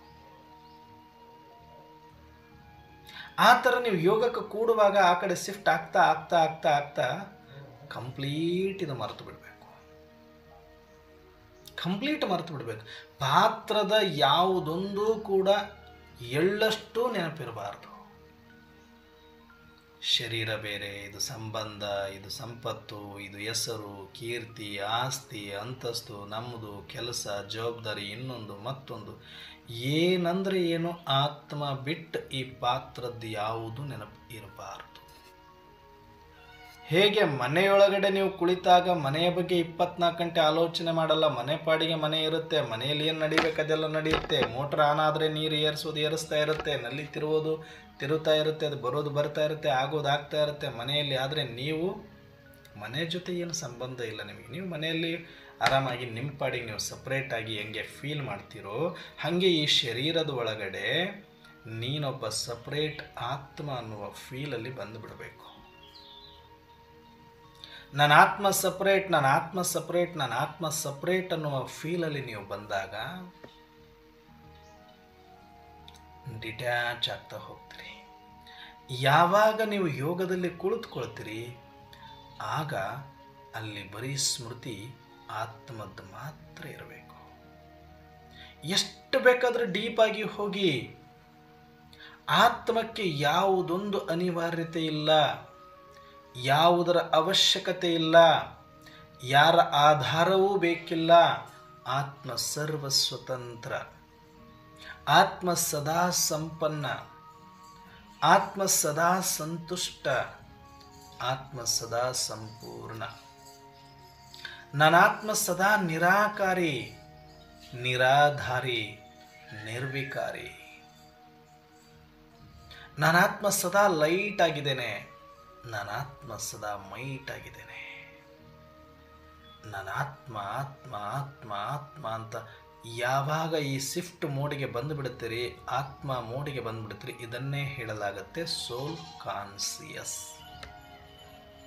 ಸೋಲ್ ಕಾನ್ಸಿಯಸ್ ಆತ್ಮದ ಕಂಪ್ಲೀಟ್ ಆಗಿರ್ತಕ್ಕಂಥ ಕಾನ್ಸಿಯಸ್ಸಲ್ಲಿ ನೀವಿರ್ತೀರಿ. ಅಲ್ಲಿ ಯಾವುದು ನಿಮ್ಮ ಶರೀರ ಅಂತಲೂ ನಿಮಗೆ ಗೊತ್ತಾಗಬಾರ್ದು. ಡಿಮ್ಯಾಂಡ್ ಮಾಡೋದಿರಲಿ, ನೀರು ಕುಡಿಬೇಕು, ಊಟ ಮಾಡಬೇಕು, ಅಲ್ಲಿ ಹೋಗಬೇಕು, ಇಲ್ಲಿ ಹೋಗಬೇಕು, ಆ ಸಂಕಲ್ಪ ಅದು ಏನೂ ಬರೋದೇ ಇಲ್ಲ. ಯಾವಾಗ ಅಂದರೆ ನೀವು ಕಂಪ್ಲೀಟ್ ಆತ್ಮದ ಕಾನ್ಸಿಯಸ್ಸಲ್ಲಿದ್ದಾಗ, ನಾನು ಆತ್ಮ, ನಾನು ಸಂಪೂರ್ಣ, ನಾನು ಸಂಪನ್ನ, ನಾನು ನಿರಾಧಾರ, ನಾನು ನಿರಾಕಾರ, ನಾನು ಎವರ್ ರೆಡಿ, ನಾನು ಎವರ್ ಗ್ರೀನ್, ನಾನು ಫುಲ್ಫಿಲ್, ನಾನು ಬ್ಲಿಸ್ಫುಲ್, ನಾನು ಲವ್ಫುಲ್. ಇಷ್ಟ ಆತ್ಮದ ಲೋಕದೊಳಗಡೆ ಮುಳುಗಿ ಬಿಡಬೇಕು. ಒಂದು ಸ್ಮೃತಿ ಅದು ಅಷ್ಟೇ. ಆತ್ಮ ಅಂತ ನೆನ್ಕೊಂಡ ತಕ್ಷಣವೇ ಇದೆಲ್ಲ ಬಂದುಬಿಡ್ಬೇಕು. ಅಲ್ಲಿ ಏನು ಕೊರತೆಗಳಿಲ್ಲ, ಏನು ಲೋಪದೋಷಗಳಿಲ್ಲ, ಯಾವುದರ ಅವಶ್ಯಕತೆ ಇಲ್ಲ, ಇನ್ನೇನೇನೇನೇನೇನೇನೋ ಬೇಕಿಲ್ಲ. ಬೇಕಿರೋದು ಒಂದೇ ಸ್ಮೃತಿ ಬೇಕಿತ್ತು, ಅದು ಸಿಕ್ಕಾಯಿತು ಒಂದು ಸೆಕೆಂಡಿನಲ್ಲಿ. ಆ ಒಂದು ಸೆಕೆಂಡಿನಲ್ಲಿ ನಾನು ಆತ್ಮ ಅಂದ ತಕ್ಷಣವೇ ಇದೆಲ್ಲವೂ ಒಟ್ಟಿಗೆ ನಿಮಗೆ ಮರ್ಜ್ ಆಗ್ತಾ ಆಗ್ತಾ ಆಗ್ತಾ ಆಗ್ತಾ ಹೋಗುತ್ತೆ. ಇಲ್ಲಿ ಸಂಕಲ್ಪ ಇಲ್ಲ, ಇಲ್ಲಿ ಶಬ್ದ ಇಲ್ಲ, ಇಲ್ಲಿ ಯಾವುದರ ಪ್ರಭಾವವೂ ಇಲ್ಲ. ಬರೀ ನೀವು ಆತ್ಮ, ನಿಮ್ಮ ಸ್ಮೃತಿ. ಆ ಸ್ಮೃತಿ ಅಂತಂದ್ರೇನು?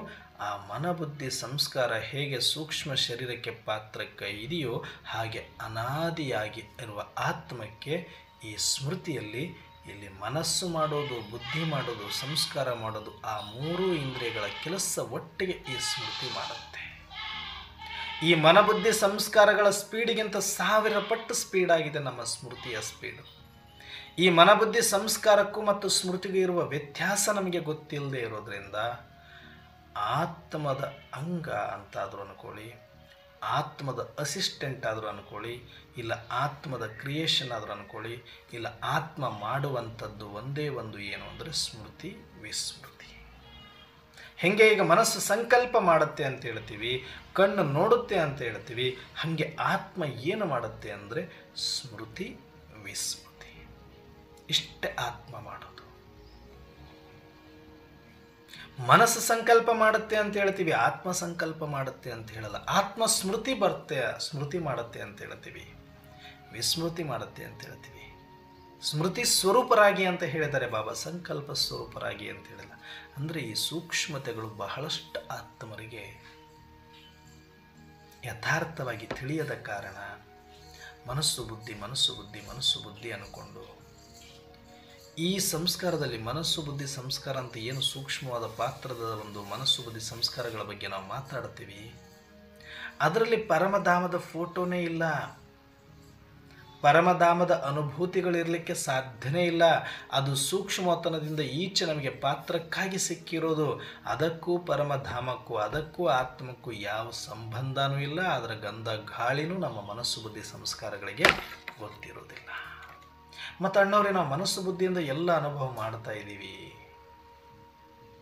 ಎಲ್ಲ ಅನುಭವ ಎಲ್ಲಿ ಮಾಡ್ತಾ ಇದ್ದೀರಿ ಅಂದರೆ, ಬಾಬಾರವರು ಕೊಡುವ ಜ್ಞಾನವನ್ನು ಕೇಳಿ ಅದರ ಆಧಾರದ ಮೇಲೆ ನೀವೇ ತಯಾರು ಮಾಡಿಕೊಂಡಿರತಕ್ಕಂಥ ಇಮರ್ಜ್ ಮಾಡಿಕೊಂಡಿರ್ತಕ್ಕಂಥ ಮನಸ್ಸಿನ ಒಂದು ಫೋಟೋಗಳು ಯಾವುದಾದ್ರೂ ನೋಡಿ, ಏನು ಚಿತ್ರಗಳು ಬಾಬಾರವರು ನಮಗೆ ಕೊಟ್ಟಿದ್ದಾರೆ ಕೋರ್ಸ್ ಕೊಡುವಾಗ ಆಗಿರ್ಬೋದು, ಅನಂತರ ಈಗ ಕಂಪ್ಯೂಟರ್ ಬಂದ ಮೇಲೆ ಅಥವಾ ಮೊಬೈಲ್ಗಳು ಬಂದ ಮೇಲೆ ಈಗೇನು ಪರಮಧಾಮದ ಚಿತ್ರ ತೋರಿಸಿದರೆ ಅಷ್ಟೇ ಗೊತ್ತಿದ್ದಕ್ಕೆ. ಇಲ್ಲಿ ಸಾಕಾರ ಪ್ರಪಂಚದಲ್ಲಿ ಬಂದು ಅದರ ಆಧಾರದ ಮೇಲೆ ಬರೆದು ತೋರಿಸಿರೋ ಚಿತ್ರವನ್ನೇ ನೀವು ಇವತ್ತಿನ ತನಕ ಯೋಗ ಮಾಡ್ತಿದ್ರಿ, ಇಮರ್ಜ್ ಮಾಡ್ಕೊಳ್ತಾ ಇದ್ರಿ. ಬಿಟ್ಟರೆ ಬಾಬಾ ಅಂದ್ರೂ ಇಲ್ಲಿ ನೋಡಿರೋ ಥರನೇ ಒಂದು ಯಾವುದೋ ಒಂದು ನೆನಪು, ಇಲ್ಲಿ ಅನುಭವ ಮಾಡಿರೋ ಥರನೇ ಯಾವುದೋ ಒಂದು ಅನುಭೂತಿಯನ್ನು ನೀವು ಯೋಗದಲ್ಲಿ ಮಾಡ್ಕೊಳ್ತಾ ಇದ್ದೀರಿ. ಮನಸ್ಸು ಬುದ್ಧಿ ಸಂಸ್ಕಾರನ ಬಳಸಿಕೊಂಡು ನೀವು ಎಷ್ಟೇ ಯೋಗ ಮಾಡಿದರೂ ಕೂಡ ಅದು ಯಥಾರ್ಥ ನಿರಾಕಾರ ಯೋಗ ಆಗೋದಿಲ್ಲ. ಅದು ಸ್ಮೃತಿ ಸ್ವರೂಪನೂ ಅಲ್ಲ, ಬರೀ ಸಂಕಲ್ಪದ ಇಮ್ಯಾಜಿನೇಷನ್ ಅಷ್ಟೇ ಅದು. ಆದರೆ ಆರಂಭದ ಹಂತದವರಿಗೆ ಇಷ್ಟು ಡೆಪ್ತಾಗಿ ಸ್ಮೃತಿ ಅಂದರೆ ಏನು, ಮನಸ್ಸಂದ್ರೆ ಏನು, ಆತ್ಮ ಸ್ಮೃತಿ ಮಾಡುತ್ತೆ, ಮನಸ್ಸು ಸಂಕಲ್ಪ ಮಾಡುತ್ತೆ. ಈ ಒಂದು ಸೂಕ್ಷ್ಮ ನಿರಾಕಾರದ ಡಿಫರೆನ್ಸ್ ಗೊತ್ತಾಗಬೇಕು ಅಂದರೆ ತುಂಬ ಅನುಭವ ಬೇಕು, ತುಂಬ ಆಳದಲ್ಲಿ ಬರಬೇಕು ಅಂತ. ಆರಂಭದಲ್ಲಿ ಇವೆಲ್ಲ ಅರ್ಥ ಆಗೋದಿಲ್ಲ ಅಂತ ಸುಮ್ಮನೆ ಸಹಜವಾಗಿ ನೀವು ಎಲ್ಲೆಲ್ಲೋ ಹರಿದಾಡುವ ಮನಸ್ಸನ್ನು ಒಂದಷ್ಟು ಭಗವಂತನ ಕಡೆ ತಿರುಗಿಸ್ಲಿ. ಆರಂಭದ ಹಂತದವರು ಮೊದಲು ಇದನ್ನು ಸೂಕ್ಷ್ಮವಾಗಿ ಆದರೂ ಇಷ್ಟು ಮಾಡಿಕೊಳ್ಳಿ, ಅಂತರ್ಮುಖಿ ಆಗಲಿ. ಭ್ರೂ ಮಧ್ಯದಲ್ಲಿ ಆತ್ಮವನ್ನು ನೋಡ್ಕೊಂತ ಇರಲಿ. ಅದಾದ ಮೇಲೆ ತಾನೇ ತಾನಾಗಿ ಅರ್ಥ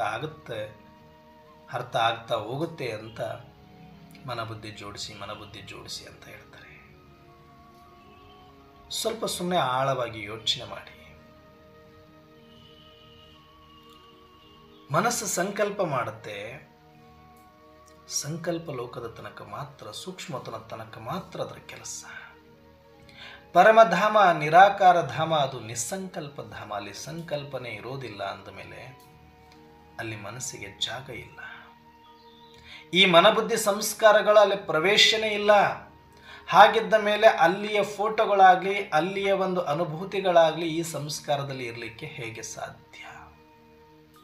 ನೀವೀಗ ಯೋಗ ಮಾಡ್ತಿರೋದೆಲ್ಲವೂ ಮನಸ್ಸು ಬುದ್ಧಿ ಈ ಸಂಸ್ಕಾರವನ್ನು ಬಳಸ್ಕೊಂಡು ಮಾಡ್ತಾ ಇದ್ದೀರಿ ಅಂದರೆ ಅದು ಜಸ್ಟ್ ಇಮ್ಯಾಜಿನೇಷನ್. ಇಲ್ಲಿ ನೀವು ನೋಡ್ತಿರ್ತಕ್ಕಂಥ ಯಾವುದೋ ಒಂದು ಬಾಬರವರ ಫೋಟೋ, ಪರಮಧಾಮದ ಫೋಟೋ, ಅಥವಾ ನೀವು ಕಲ್ಪನೆಯಲ್ಲಿ ಮಾಡಿಕೊಂಡಿರ್ತಕ್ಕಂಥ ಒಂದು ಫೋಟೋ ಬಿಟ್ಟರೆ ಅದು ಯಥಾರ್ಥವಾಗಿ ಇರೋದಲ್ಲ. ಅದು ಇಮ್ಯಾಜಿನೇಷನ್, ಅದು ಯೋಗದ ಪ್ರಾಕ್ಟೀಸ್ ಅಷ್ಟೇ ಬಿಟ್ಟರೆ ಅದು ಯೋಗ ಅಲ್ಲ. ಮತ್ತೇನನ್ನವ್ರೆ ಯೋಗ ಅಂದರೆ? ಆರಂಭದ ಹಂತದಲ್ಲಿ ಎಲ್ಲರೂ ಕೂಡ ಇದನ್ನೇ ಮಾಡಬೇಕಾಗತ್ತೆ. ಸ್ವಲ್ಪ ಸ್ವಲ್ಪ ಗಟ್ಟಿಯಾಗೋವರೆಗೂ ಬಹಿರ್ಮುಖವಾಗಿ ಹರಿಯುವ ಮನಸ್ಸನ್ನು ಅಂತರ್ಮುಖಗೊಳಿಸೋದಕ್ಕೆ, ಹೊರಗಡೆ ಚಂಚಲದಿಂದ ಹರಿಯುವ ಮನಸ್ಸನ್ನು ಸ್ವಲ್ಪ ಆತ್ಮದ ಕಡೆಗೆ, ಪರಮಾತ್ಮನ ಕಡೆಗೆ ತಿರುಗಿಸ್ಲಿಕ್ಕೆ, ಆತ್ಮವನ್ನು ಫೋಕಸ್ ಮಾಡಲಿಕ್ಕೆ, ಪರಮಾತ್ಮನನ್ನು ಫೋಕಸ್ ಮಾಡ್ಕೊಳ್ಳೋದಕ್ಕೆ, ಅಕ್ಸೆಪ್ಟ್ ಮಾಡ್ಕೊಳ್ಳೋದಕ್ಕೆ ಈ ಮನಸ್ಸು ಬುದ್ಧಿಗೆ ಯಾರು ಗಲಾಟೆ ಮಾಡ್ತಾರೆ ಆ ಮಕ್ಕಳಿಗೆ ಕೆಲಸ ಕೊಟ್ಟರೆ ಒಂದಷ್ಟು ನಮ್ಮ ಕೆಲಸ ಸಲೀಸಾಗುತ್ತೆ ಅಂತೀವಲ್ವ. ಹಾಗೆ ಈ ಮನಬುದ್ಧಿ ಸಂಸ್ಕಾರಗಳು ಹೆಚ್ಚು ಗಲಾಟೆ ಮಾಡ್ತಾ ಇರೋದ್ರಿಂದ, ಹೊರಗಡೆ ಹೋಗ್ತಾ ಇರೋದ್ರಿಂದ ಅದನ್ನೇ ಸ್ವಲ್ಪ ಬ್ಯುಸಿಯಾಗಿಡಬೇಕು ಅಂತ ಬಾಬಾ ಭ್ರೂ ಮಧ್ಯದಲ್ಲಿ ಆತ್ಮವನ್ನು ನೋಡ್ತಾ ಕೂತ್ಕೊಳ್ಳಿ, ಇಲ್ಲ ಪರಮಧಾಮದಲ್ಲಿ ಪರಮಾತ್ಮನನ್ನು ನೋಡ್ತಾ ಇರಿ, ಇಲ್ಲ ಪರಮಾತ್ಮನ ಜೊತೆಗೆ ವಾರ್ತಾಲಾಪ ಮಾಡ್ತಾ ಇರಿ ಅಂತ ಆ ಮನಸ್ಸು ಬುದ್ಧಿಯನ್ನು ಬ್ಯುಸಿಯಾಗಿಟ್ಬಿಟ್ರೆ ಅರ್ಧ ಕೆಲಸ ಇವ್ರದ್ದು ಈಸಿ ಆಗುತ್ತೆ. ಅರ್ಧ ಕಾಟ ತಪ್ಪುತ್ತೆ. ಈ ಮನಸ್ಸು ಬುದ್ಧಿಗಳು ಚಂಚಲದಲ್ಲಿ ಹೋಗೋದು, ವಿಕಾರದಲ್ಲಿ ಹೋಗೋದು, ಅಥವಾ ಬೇರೆ ಬೇರೆ ಆಕರ್ಷಣೆಗಳಲ್ಲಿ ಮುಳುಗೋದು. ಇದರಿಂದ ತಪ್ಪಿಸಬೇಕು ಅಂದರೆ ಮೊದಲು ಅವಕ್ಕೊಂದಷ್ಟು ಕೆಲಸ ಕೊಟ್ಟಿಲ್ಲಿ ಕೂಡಿಸ್ಬೇಕು. ಅದಕ್ಕೆ ಮನಬುದ್ಧಿ ಅಂತ ಹೇಳ್ತಾ ಬರ್ತಾರೆ. ಆರಂಭದಲ್ಲಿ ಇಷ್ಟೇ ಮಾಡೋಕ್ಕಾಗೋದು, ಆದರೆ ಅಲ್ಲೇ ಉಳಿಯೋದಲ್ಲ. ಇದು ಯಥಾರ್ಥ ಯೋಗನೂ ಅಲ್ಲ. ಇದು ಜಸ್ಟ್ ಯೋಗದ ಬಿಗಿನಿಂಗ್ ಸ್ಟೆಪ್ಸ್ ಅಷ್ಟೇ. ಆ ಯಾವತ್ತೂ ಕೂಡ ಸ್ಟೆಪ್ಸ್ ಅನ್ನೋದು ಅಲ್ಲೇ ನಮಗೆ ನಿಲ್ದಾಣ ತಾಣಗಳಾಗಬಾರ್ದು. ಆ ಸ್ಟೆಪ್ಸ್ ನಮ್ಮನ್ನು ನೆಕ್ಸ್ಟ್ ಲೆವೆಲ್ಗೆ ಒಯ್ಯೋದಕ್ಕೆ ಸಪೋರ್ಟಿವ್ ಆಗಿರಬೇಕೇ ಹೊರತಾಗಿ ಅಲ್ಲೇ ನಮಗೆ ಎಂಡಿಂಗ್ ಪಾಯಿಂಟ್ ಆಗೋ ಥರ ಇರಬಾರ್ದು ಸ್ಟೆಪ್ಸ್. ಹಾಗೆ ಇಷ್ಟು ದಿನ ನಾವು ಅಭ್ಯಾಸ ಮಾಡಿರೋದೆಲ್ಲ ಅದು ನಮ್ಮ ಯೋಗದ ಒಂದೊಂದು ಹಂತದ ಸ್ಟೆಪ್ಸ್ಗಳಷ್ಟೇ. ಅದೇ ಗುರಿ ಅಲ್ಲ ನಮ್ಮದು, ಅದೇ ಫೈನಲ್ ಅಲ್ಲ ನಮ್ಮದು, ಇನ್ನೂ ಮೇಲೆ ಇದೆ. ಅದನ್ನು ನಾವಿವತ್ತು ಅರ್ಥ ಮಾಡಿಕೊಳ್ಳೋದಾದರೆ, ನಾನೊಂದು ಆತ್ಮ, ನನ್ನ ಸ್ಮೃತಿ ಇದು ಸಪರೇಟ್. ಇಲ್ಲಿ ಸೂಕ್ಷ್ಮ ಶರೀರ, ಮನಬುದ್ಧಿ ಸಂಸ್ಕಾರ ಎನ್ನುವ ಸೂಕ್ಷ್ಮ ಇಂದ್ರಿಯ, ಸ್ಥೂಲ ಶರೀರ, ಸ್ಥೂಲ ಇಂದ್ರಿಯ, ಇದು ಒಟ್ಟಾರೆ ಸೇರಿದ್ದು ಪಾತ್ರ. ಆತ್ಮ ಪ್ರೆಸೆನ್ಸ್ ಇತ್ತು, ಆದರೆ ವರ್ಕ್ ಮಾಡಿದ್ದೆಲ್ಲ ಈ ಸಾಫ್ಟ್ವೇರ್ ಅಷ್ಟೇ. ಮನಬುದ್ಧಿ ಸಂಸ್ಕಾರ ಎನ್ನುವ ಸಾಫ್ಟ್ವೇರು ಈ ಹಾರ್ಡ್ವೇರನ್ನು ಮುನ್ನಡೆಸ್ತಾ ಬಂತು. ಆತ್ಮ ಮುನ್ನಡೆಸೋ ಅವಶ್ಯಕತೆ ಇಲ್ಲ. ಆತ್ಮ ಜಸ್ಟ್ ಆ್ಯಕ್ಟಿಂಗ್, ಆತ್ಮ ಜಸ್ಟ್ ಪ್ರೆಸೆನ್ಸ್ ಇನ್ ಬಾಡಿ ಅಷ್ಟೇ. ಇಲ್ಲಿ ಎಲ್ಲವೂ ಮಾಡಿದ್ದು ಆ ಪಾತ್ರದ ಸ್ಕ್ರಿಪ್ಟ್ ಏನು ಸಂಸ್ಕಾರದಲ್ಲಿತ್ತು ಅದು ಆಪರೇಟ್ ಮಾಡ್ತಾ ಮಾಡ್ತಾ ಮಾಡ್ತಾ ಮಾಡ್ತಾ ಮಾಡ್ತಾ ಈ ಹಾರ್ಡ್ವೇರನ್ನು ಬಳಸ್ತಾ ಬರುತ್ತೆ. ಯಾಕಂದರೆ ಈ ಪಾತ್ರ ನಿಯಮಾನುಸಾರವಾಗಿ ಸ್ಕ್ರಿಪ್ಟ್ ಆಗಿದೆ. ಈ ಪಾತ್ರ ಆಲ್ರೆಡಿ ಮಾಡಲ್ಪಟ್ಟಿದೆ, ರಚಿಸಲ್ಪಟ್ಟಿದೆ, ನಿಯಮಕ್ಕೊಳಪಟ್ಟಿದೆ. ಯಾವ ಸೀನರಿ ಆದಮೇಲೆ ಯಾವ ಸೀನು, ಏನಾದ ಮೇಲೆ ಏನು ಮಾಡಬೇಕು, ಯಾವ ಶರೀರದಲ್ಲಿ ಹೋಗಬೇಕು, ಯಾರ ಜೊತೆ ಇರಬೇಕು, ಏನು ತಿನ್ನಬೇಕು, ಎಲ್ಲಿರಬೇಕು, ಹೇಗಿರಬೇಕು, ಯಾವ ಭಾಷೆ, ಯಾವ ದೇಶ, ಎಲ್ಲವೂ ಈ ಪಾತ್ರದ ಸ್ಕ್ರಿಪ್ಟಲ್ಲಿ ಎಲ್ಲವೂ ನೀಟಾಗಿ ಸಾಫ್ಟ್ವೇರ್ ಲೋಡ್ ಆಗಿದೆ. ಅದರ ಪ್ರಕಾರ ಈ ಸ್ಥೂಲ ಶರೀರ ಆಪ್ರೇಟ್ ಆಗ್ತಾ ಬರುತ್ತೆ. ಇದನ್ನು ಪಾತ್ರ ಆತ್ಮನೇ ಮಾಡ್ತಾ ಇದೆ. ಇದು ಆತ್ಮದ್ದೇ ಅಂತ ನಾವು ಆರೋಪ ಮಾಡುವಂಗಿಲ್ಲ. ಆತ್ಮ ಇದೆ, ಪಾತ್ರಧಾರಿಯಾಗಿ ಮಾತ್ರ ಆತ್ಮ ಕಾಣಿಸ್ಕೊಳ್ತಾ ಇದೆ. ಆದರೆ ಸ್ಕ್ರಿಪ್ಟ್ ಆತ್ಮದ್ದಲ್ಲ, ಆದರೆ ಸ್ವ ಇಚ್ಛೆಯಿಂದ ಮಾಡುವಂಥದ್ದಲ್ಲ. ಜಸ್ಟ್ ಪಾತ್ರ ಆ್ಯಕ್ಟಿಂಗ್ ಮಾತ್ರ ಆತ್ಮ ಮಾಡ್ತಾ ಇದೆ. ಎಲ್ಲ ಸ್ಕ್ರಿಪ್ಟ್ ಯಾರ್ದಿದು? ಡ್ರಾಮಾ. ಹಾಗಾಗಿ ಇಲ್ಲಿ ಬಾಬಾರವರು ಯಾವ ಮಕ್ಕಳ ಪಾತ್ರವನ್ನು ನೋಡಿ ಎಂದೂ ಬೇಸರ ಮಾಡಿಕೊಳ್ಳೋದಿಲ್ಲ. ಎಲ್ಲವೂ ಸ್ಕ್ರಿಪ್ಟೆಡ್, ಹೂಬಹು ರಿಪೀಟೆಡ್ ಅಂತ ಗೊತ್ತಿರೋದ್ರಿಂದ ಯಾವ ಆತ್ಮರನ್ನೂ ಬಾಬಾರವರು ಇಲ್ಲಿ ಬೈಯೋದಿಲ್ಲ. ಎಲ್ಲರಿಗೂ ಮೀಟೆ ಬಚ್ಚೆ ಅಂತಾರೆ. ಯಾಕೆ ಅಂದರೆ ನಾವೆಲ್ಲರೂ ಕೂಡ ಬಹಳ ಪ್ರಾಮಾಣಿಕವಾಗಿ ಈ ಡ್ರಾಮದ ನಿಯಮವನ್ನು ಒಪ್ಪಿ ಈ ಪಾತ್ರಗಳನ್ನು ಮಾಡಿದವರು ಅಷ್ಟೇ, ಬಿಟ್ಟರೆ ಇಲ್ಲಿ ಯಾರೂ ನಾವು ಸ್ವ ಇಚ್ಛೆಯಿಂದ ಮಾಡಿದವರು ಅಲ್ಲ. ಹಾಗಾಗಿ ಈ ಸತ್ಯವನ್ನು ತಿಳಿದುಕೊಂಡು ಈ ಮನಬುದ್ಧಿ ಸಂಸ್ಕಾರ ಮತ್ತು ಸೂಕ್ಷ್ಮ ಶರೀರ, ಈ ಒಂದು ಸ್ಥೂಲ ಇಂದ್ರಿಯಗಳು ಮತ್ತು ಸ್ಥೂಲ ಶರೀರ, ಇದು ಕಂಪ್ಲೀಟ್ ಪಾತ್ರವನ್ನು ಕಟ್ಟಿ ಇಟ್ಟುಬಿಟ್ಟು ನಾನೊಂದು ಆತ್ಮ ಮಾತ್ರ ಎನ್ನುವ ಒರಿಜಿನಲ್ ಸ್ಮೃತಿ ನನಗೀಗ ಪರಮಾತ್ಮ ಬಂದು ಕೊಟ್ಟ ಮೇಲೆ ಈ ಪಾತ್ರದ ಬಗ್ಗೆ ನನಗೊಂದು ಚೂರೂ ಗಮನ ಇರಬಾರ್ದು. ಅದ್ರ ಕಡೆಗೆ ನನಗೆ ಗಮನನೇ ಕೊಡಬಾರದು.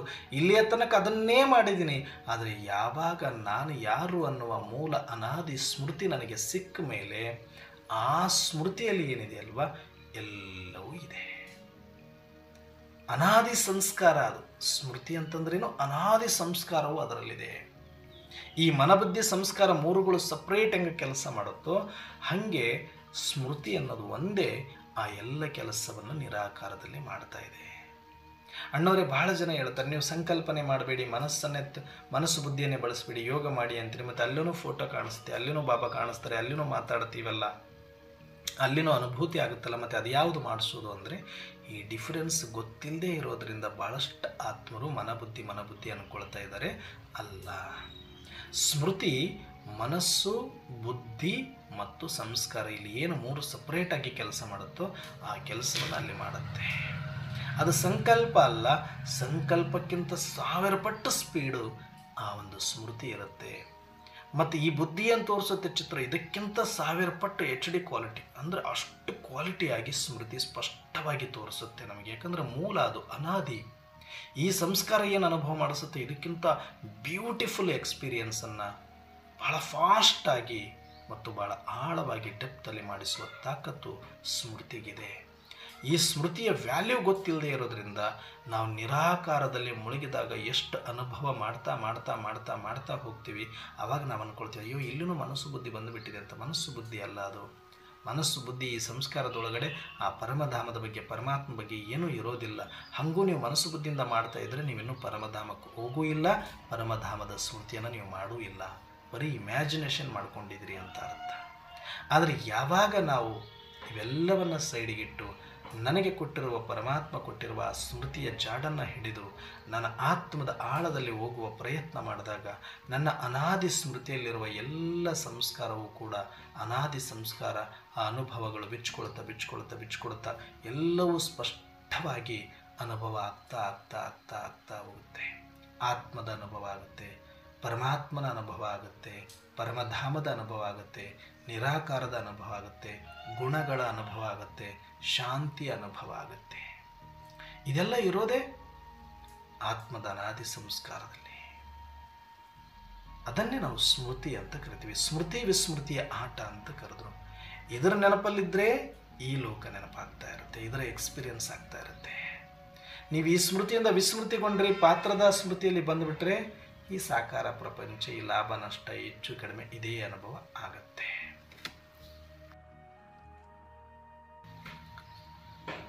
ಹಾಗಾಗಿ ಯಾವುದೇ ಕಾರಣಕ್ಕೂ ಈ ಸ್ಪಷ್ಟತೆಯನ್ನು ತಿಳ್ಕೊಳ್ಳಿ. ಮನಸ್ಸು, ಬುದ್ಧಿ, ಸಂಸ್ಕಾರ, ಸೂಕ್ಷ್ಮ ಇಂದ್ರಿಯಗಳು ಬೇರೆ, ಇದು ಪಾತ್ರಕ್ಕಾಗಿ ಅಷ್ಟೇ. ಇವುಗಳ ಆಟ ಪರಮಧಾಮದಲ್ಲಿ, ಆತ್ಮದಲ್ಲಿ ನಡೆಯುವುದಿಲ್ಲ. ನನ್ನ ಆತ್ಮಕ್ಕೆ ಇದರ ಉಪಯೋಗ ಯಾವ ಕಾರಣಕ್ಕೂ ಬರುವುದಿಲ್ಲ. ನನ್ನ ಆತ್ಮದ ವ್ಯಕ್ತಿತ್ವ, ಸ್ವಭಾವ, ಸಂಸ್ಕಾರನೇ ಬೇರೆ, ಈ ಪಾತ್ರದ ಸ್ಥೂಲ ಸೂಕ್ಷ್ಮಗಳ ಆಟನೇ ಬೇರೆ ಇದೆ. ಇದರ ಸಿಸ್ಟಮ್ಮೇ ಬೇರೆ, ಇದರ ಸಿಸ್ಟಮ್ಮೇ ಬೇರೆ. ಹಾಗಾಗಿ ನಾವು ನಿರಾಕಾರವನ್ನು ಅನುಭವ ಮಾಡಬೇಕು ಅಂದರೆ ನಾನು ನಿರಾಕಾರ ಸ್ವರೂಪದಲ್ಲೇ ಬರಬೇಕು. ಯಾವುದು ಸೈಲೆನ್ಸ್ ಇದೆಯೋ ಅದನ್ನು ಸೈಲೆನ್ಸಿಂದಲೇ ಅನುಭವ ಮಾಡಲಿಕ್ಕೆ ಸಾಧ್ಯ.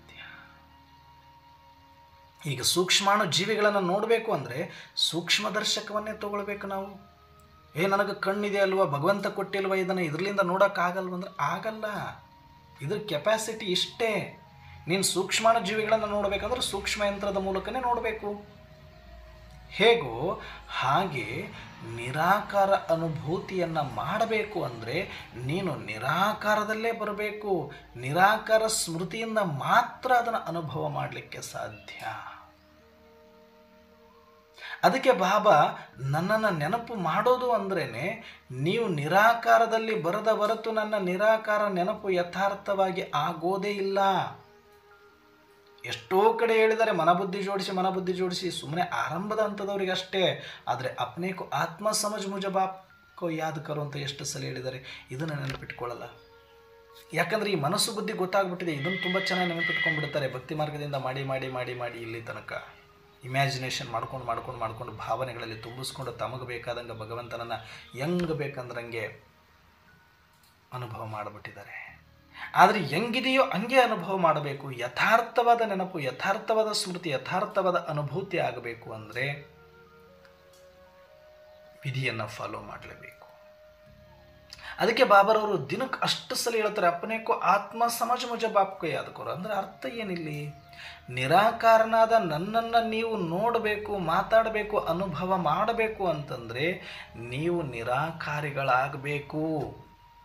ಹೇಗೆ ಸೂಕ್ಷ್ಮಾಣು ಜೀವಿಗಳನ್ನು ನೋಡಬೇಕು ಅಂದರೆ ನೀವು ಸೂಕ್ಷ್ಮ ದರ್ಶಕದ ಮುಖಾಂತರನೇ ನೋಡಬೇಕು ಅನ್ನೋ ನಿಯಮ ಇದೆಯೋ, ಹಾಗೆ ಯಥಾರ್ಥವಾಗಿ ನಾವು ನಿರಾಕಾರ ಪರಮಾತ್ಮನ ಜೊತೆ ಯೋಗವನ್ನು ಜೋಡಿಸಬೇಕು ಅಂದರೆ ನಾನು ನಿರಾಕಾರನ ಆಗಬೇಕು.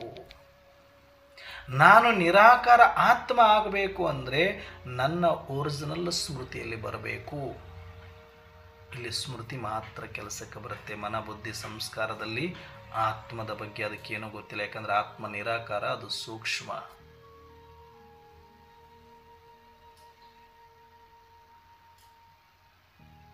ಹಾಗಾಗಿ ಸೂಕ್ಷ್ಮದ ಕೆಪಾಸಿಟಿಗೂ ನಿರಾಕಾರದ ಕೆಪಾಸಿಟಿಗೂ ಅಜಗಜಾಂತರ ವ್ಯತ್ಯಾಸ ಇದೆ.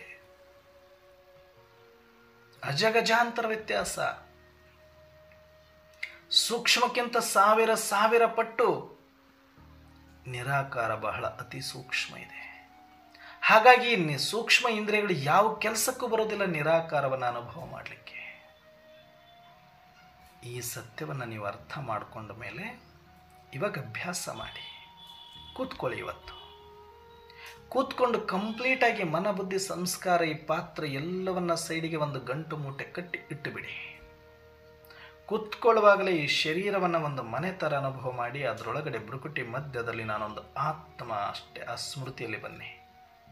ಸ್ಮೃತಿಯಲ್ಲಿ ಬರ್ತಿದ್ದಂಗೆ ಅದರೊಳಗಡೆ ಇರ್ತಕ್ಕಂಥದ್ದು ಎಲ್ಲ ಯಥಾರ್ಥ ಅನಾದಿ ಸಂಸ್ಕಾರ ಬಿಚ್ಕೊಳ್ತಾ ಹೋಗುತ್ತೆ. ಅದನ್ನು ಮನಸ್ಸು ಬುದ್ಧಿ ಅಂತ ಕಲ್ಪನೆ ಮಾಡ್ಕೊತ ಕೂತ್ಕೊಂಡು, ಅಯ್ಯೋ ಸಂಕಲ್ಪ ಬರ್ತಾ ಇದೆ, ಅಣ್ಣವ್ರು ಹೇಳ್ಬಿಟ್ಟಿದ್ದಾರೆ ಸಂಕಲ್ಪ ಮಾಡ್ಕೋಬೇಡಿ ಅಂತ, ಅಯ್ಯೋ ಚಿತ್ರ ಕಾಣ್ತಾ ಇದೆ, ಅದು ಮನಬುದ್ಧಿದಲ್ಲ. ನೀವು ಯಾವಾಗ ನಿರಾಕಾರ ಸ್ಮೃತಿಯಲ್ಲಿ ಬಂದು ನಿರಾಕಾರ ಆಗಿ ನಿರಾಕಾರದ ಅನುಭವದಲ್ಲಿ ಹೋಗ್ತೀರಿ ಅಂದರೆ ಸೈಲೆನ್ಸನ್ನು ಅನುಭವ ಮಾಡಬೇಕು ಅಂದರೆ ನೀವು ಸೈಲೆನ್ಸಲ್ಲೇ ಬರಬೇಕು. ಬೇರೆ ದಾರಿ ಇಲ್ಲ ಇದಕ್ಕೆ. ಆತ್ಮದ ಅನುಭೂತಿ, ಪರಮಾತ್ಮನ ಅನುಭೂತಿ, ಪರಮಧಾಮದ ಅನುಭೂತಿ ನಿಮಗೆ ಆಗಬೇಕು ಅಂದರೆ ಅವೆಲ್ಲ ಸೈಲೆನ್ಸು. ಆತ್ಮದ ಸ್ವಧರ್ಮ ಸೈಲೆನ್ಸ್, ಪರಮಾತ್ಮನು ಸೈಲೆನ್ಸ್, ಪರಮಧಾಮನು ಸೈಲೆನ್ಸ್ ಅಂದ ಮೇಲೆ ನೀನು ಸೈಲೆನ್ಸಲ್ಲಿ ಬರದ ಹೊರತು ಇದು ಇಮರ್ಜ್ ಆಗೋದಿಲ್ಲ. ನಿನ್ನೆ ಒಬ್ಬರಕ್ಕವರು ಮಾತಾಡ್ತಾ ಈ ಪ್ರಶ್ನೆ ಕೇಳಿದಾಗ ಯೋಗದ ಬಗ್ಗೆ ಇದೇ ಒಂದು ಉದಾಹರಣೆ ಕೊಡ್ತಾ ಇದ್ದೆ. ನಮಗೆ ನೀರು ಬೇಕು ಅಂದರೆ ಭೂಮಿಯ ಆಳದಲ್ಲಿ ನೀರಿದೆ ಅಂದರೆ ಅಲ್ಲಿಯ ತನಕ ಬೋರ್ವೆಲ್ಲನ್ನು ಕೊರಿತಾ ಹೋಗಬೇಕು.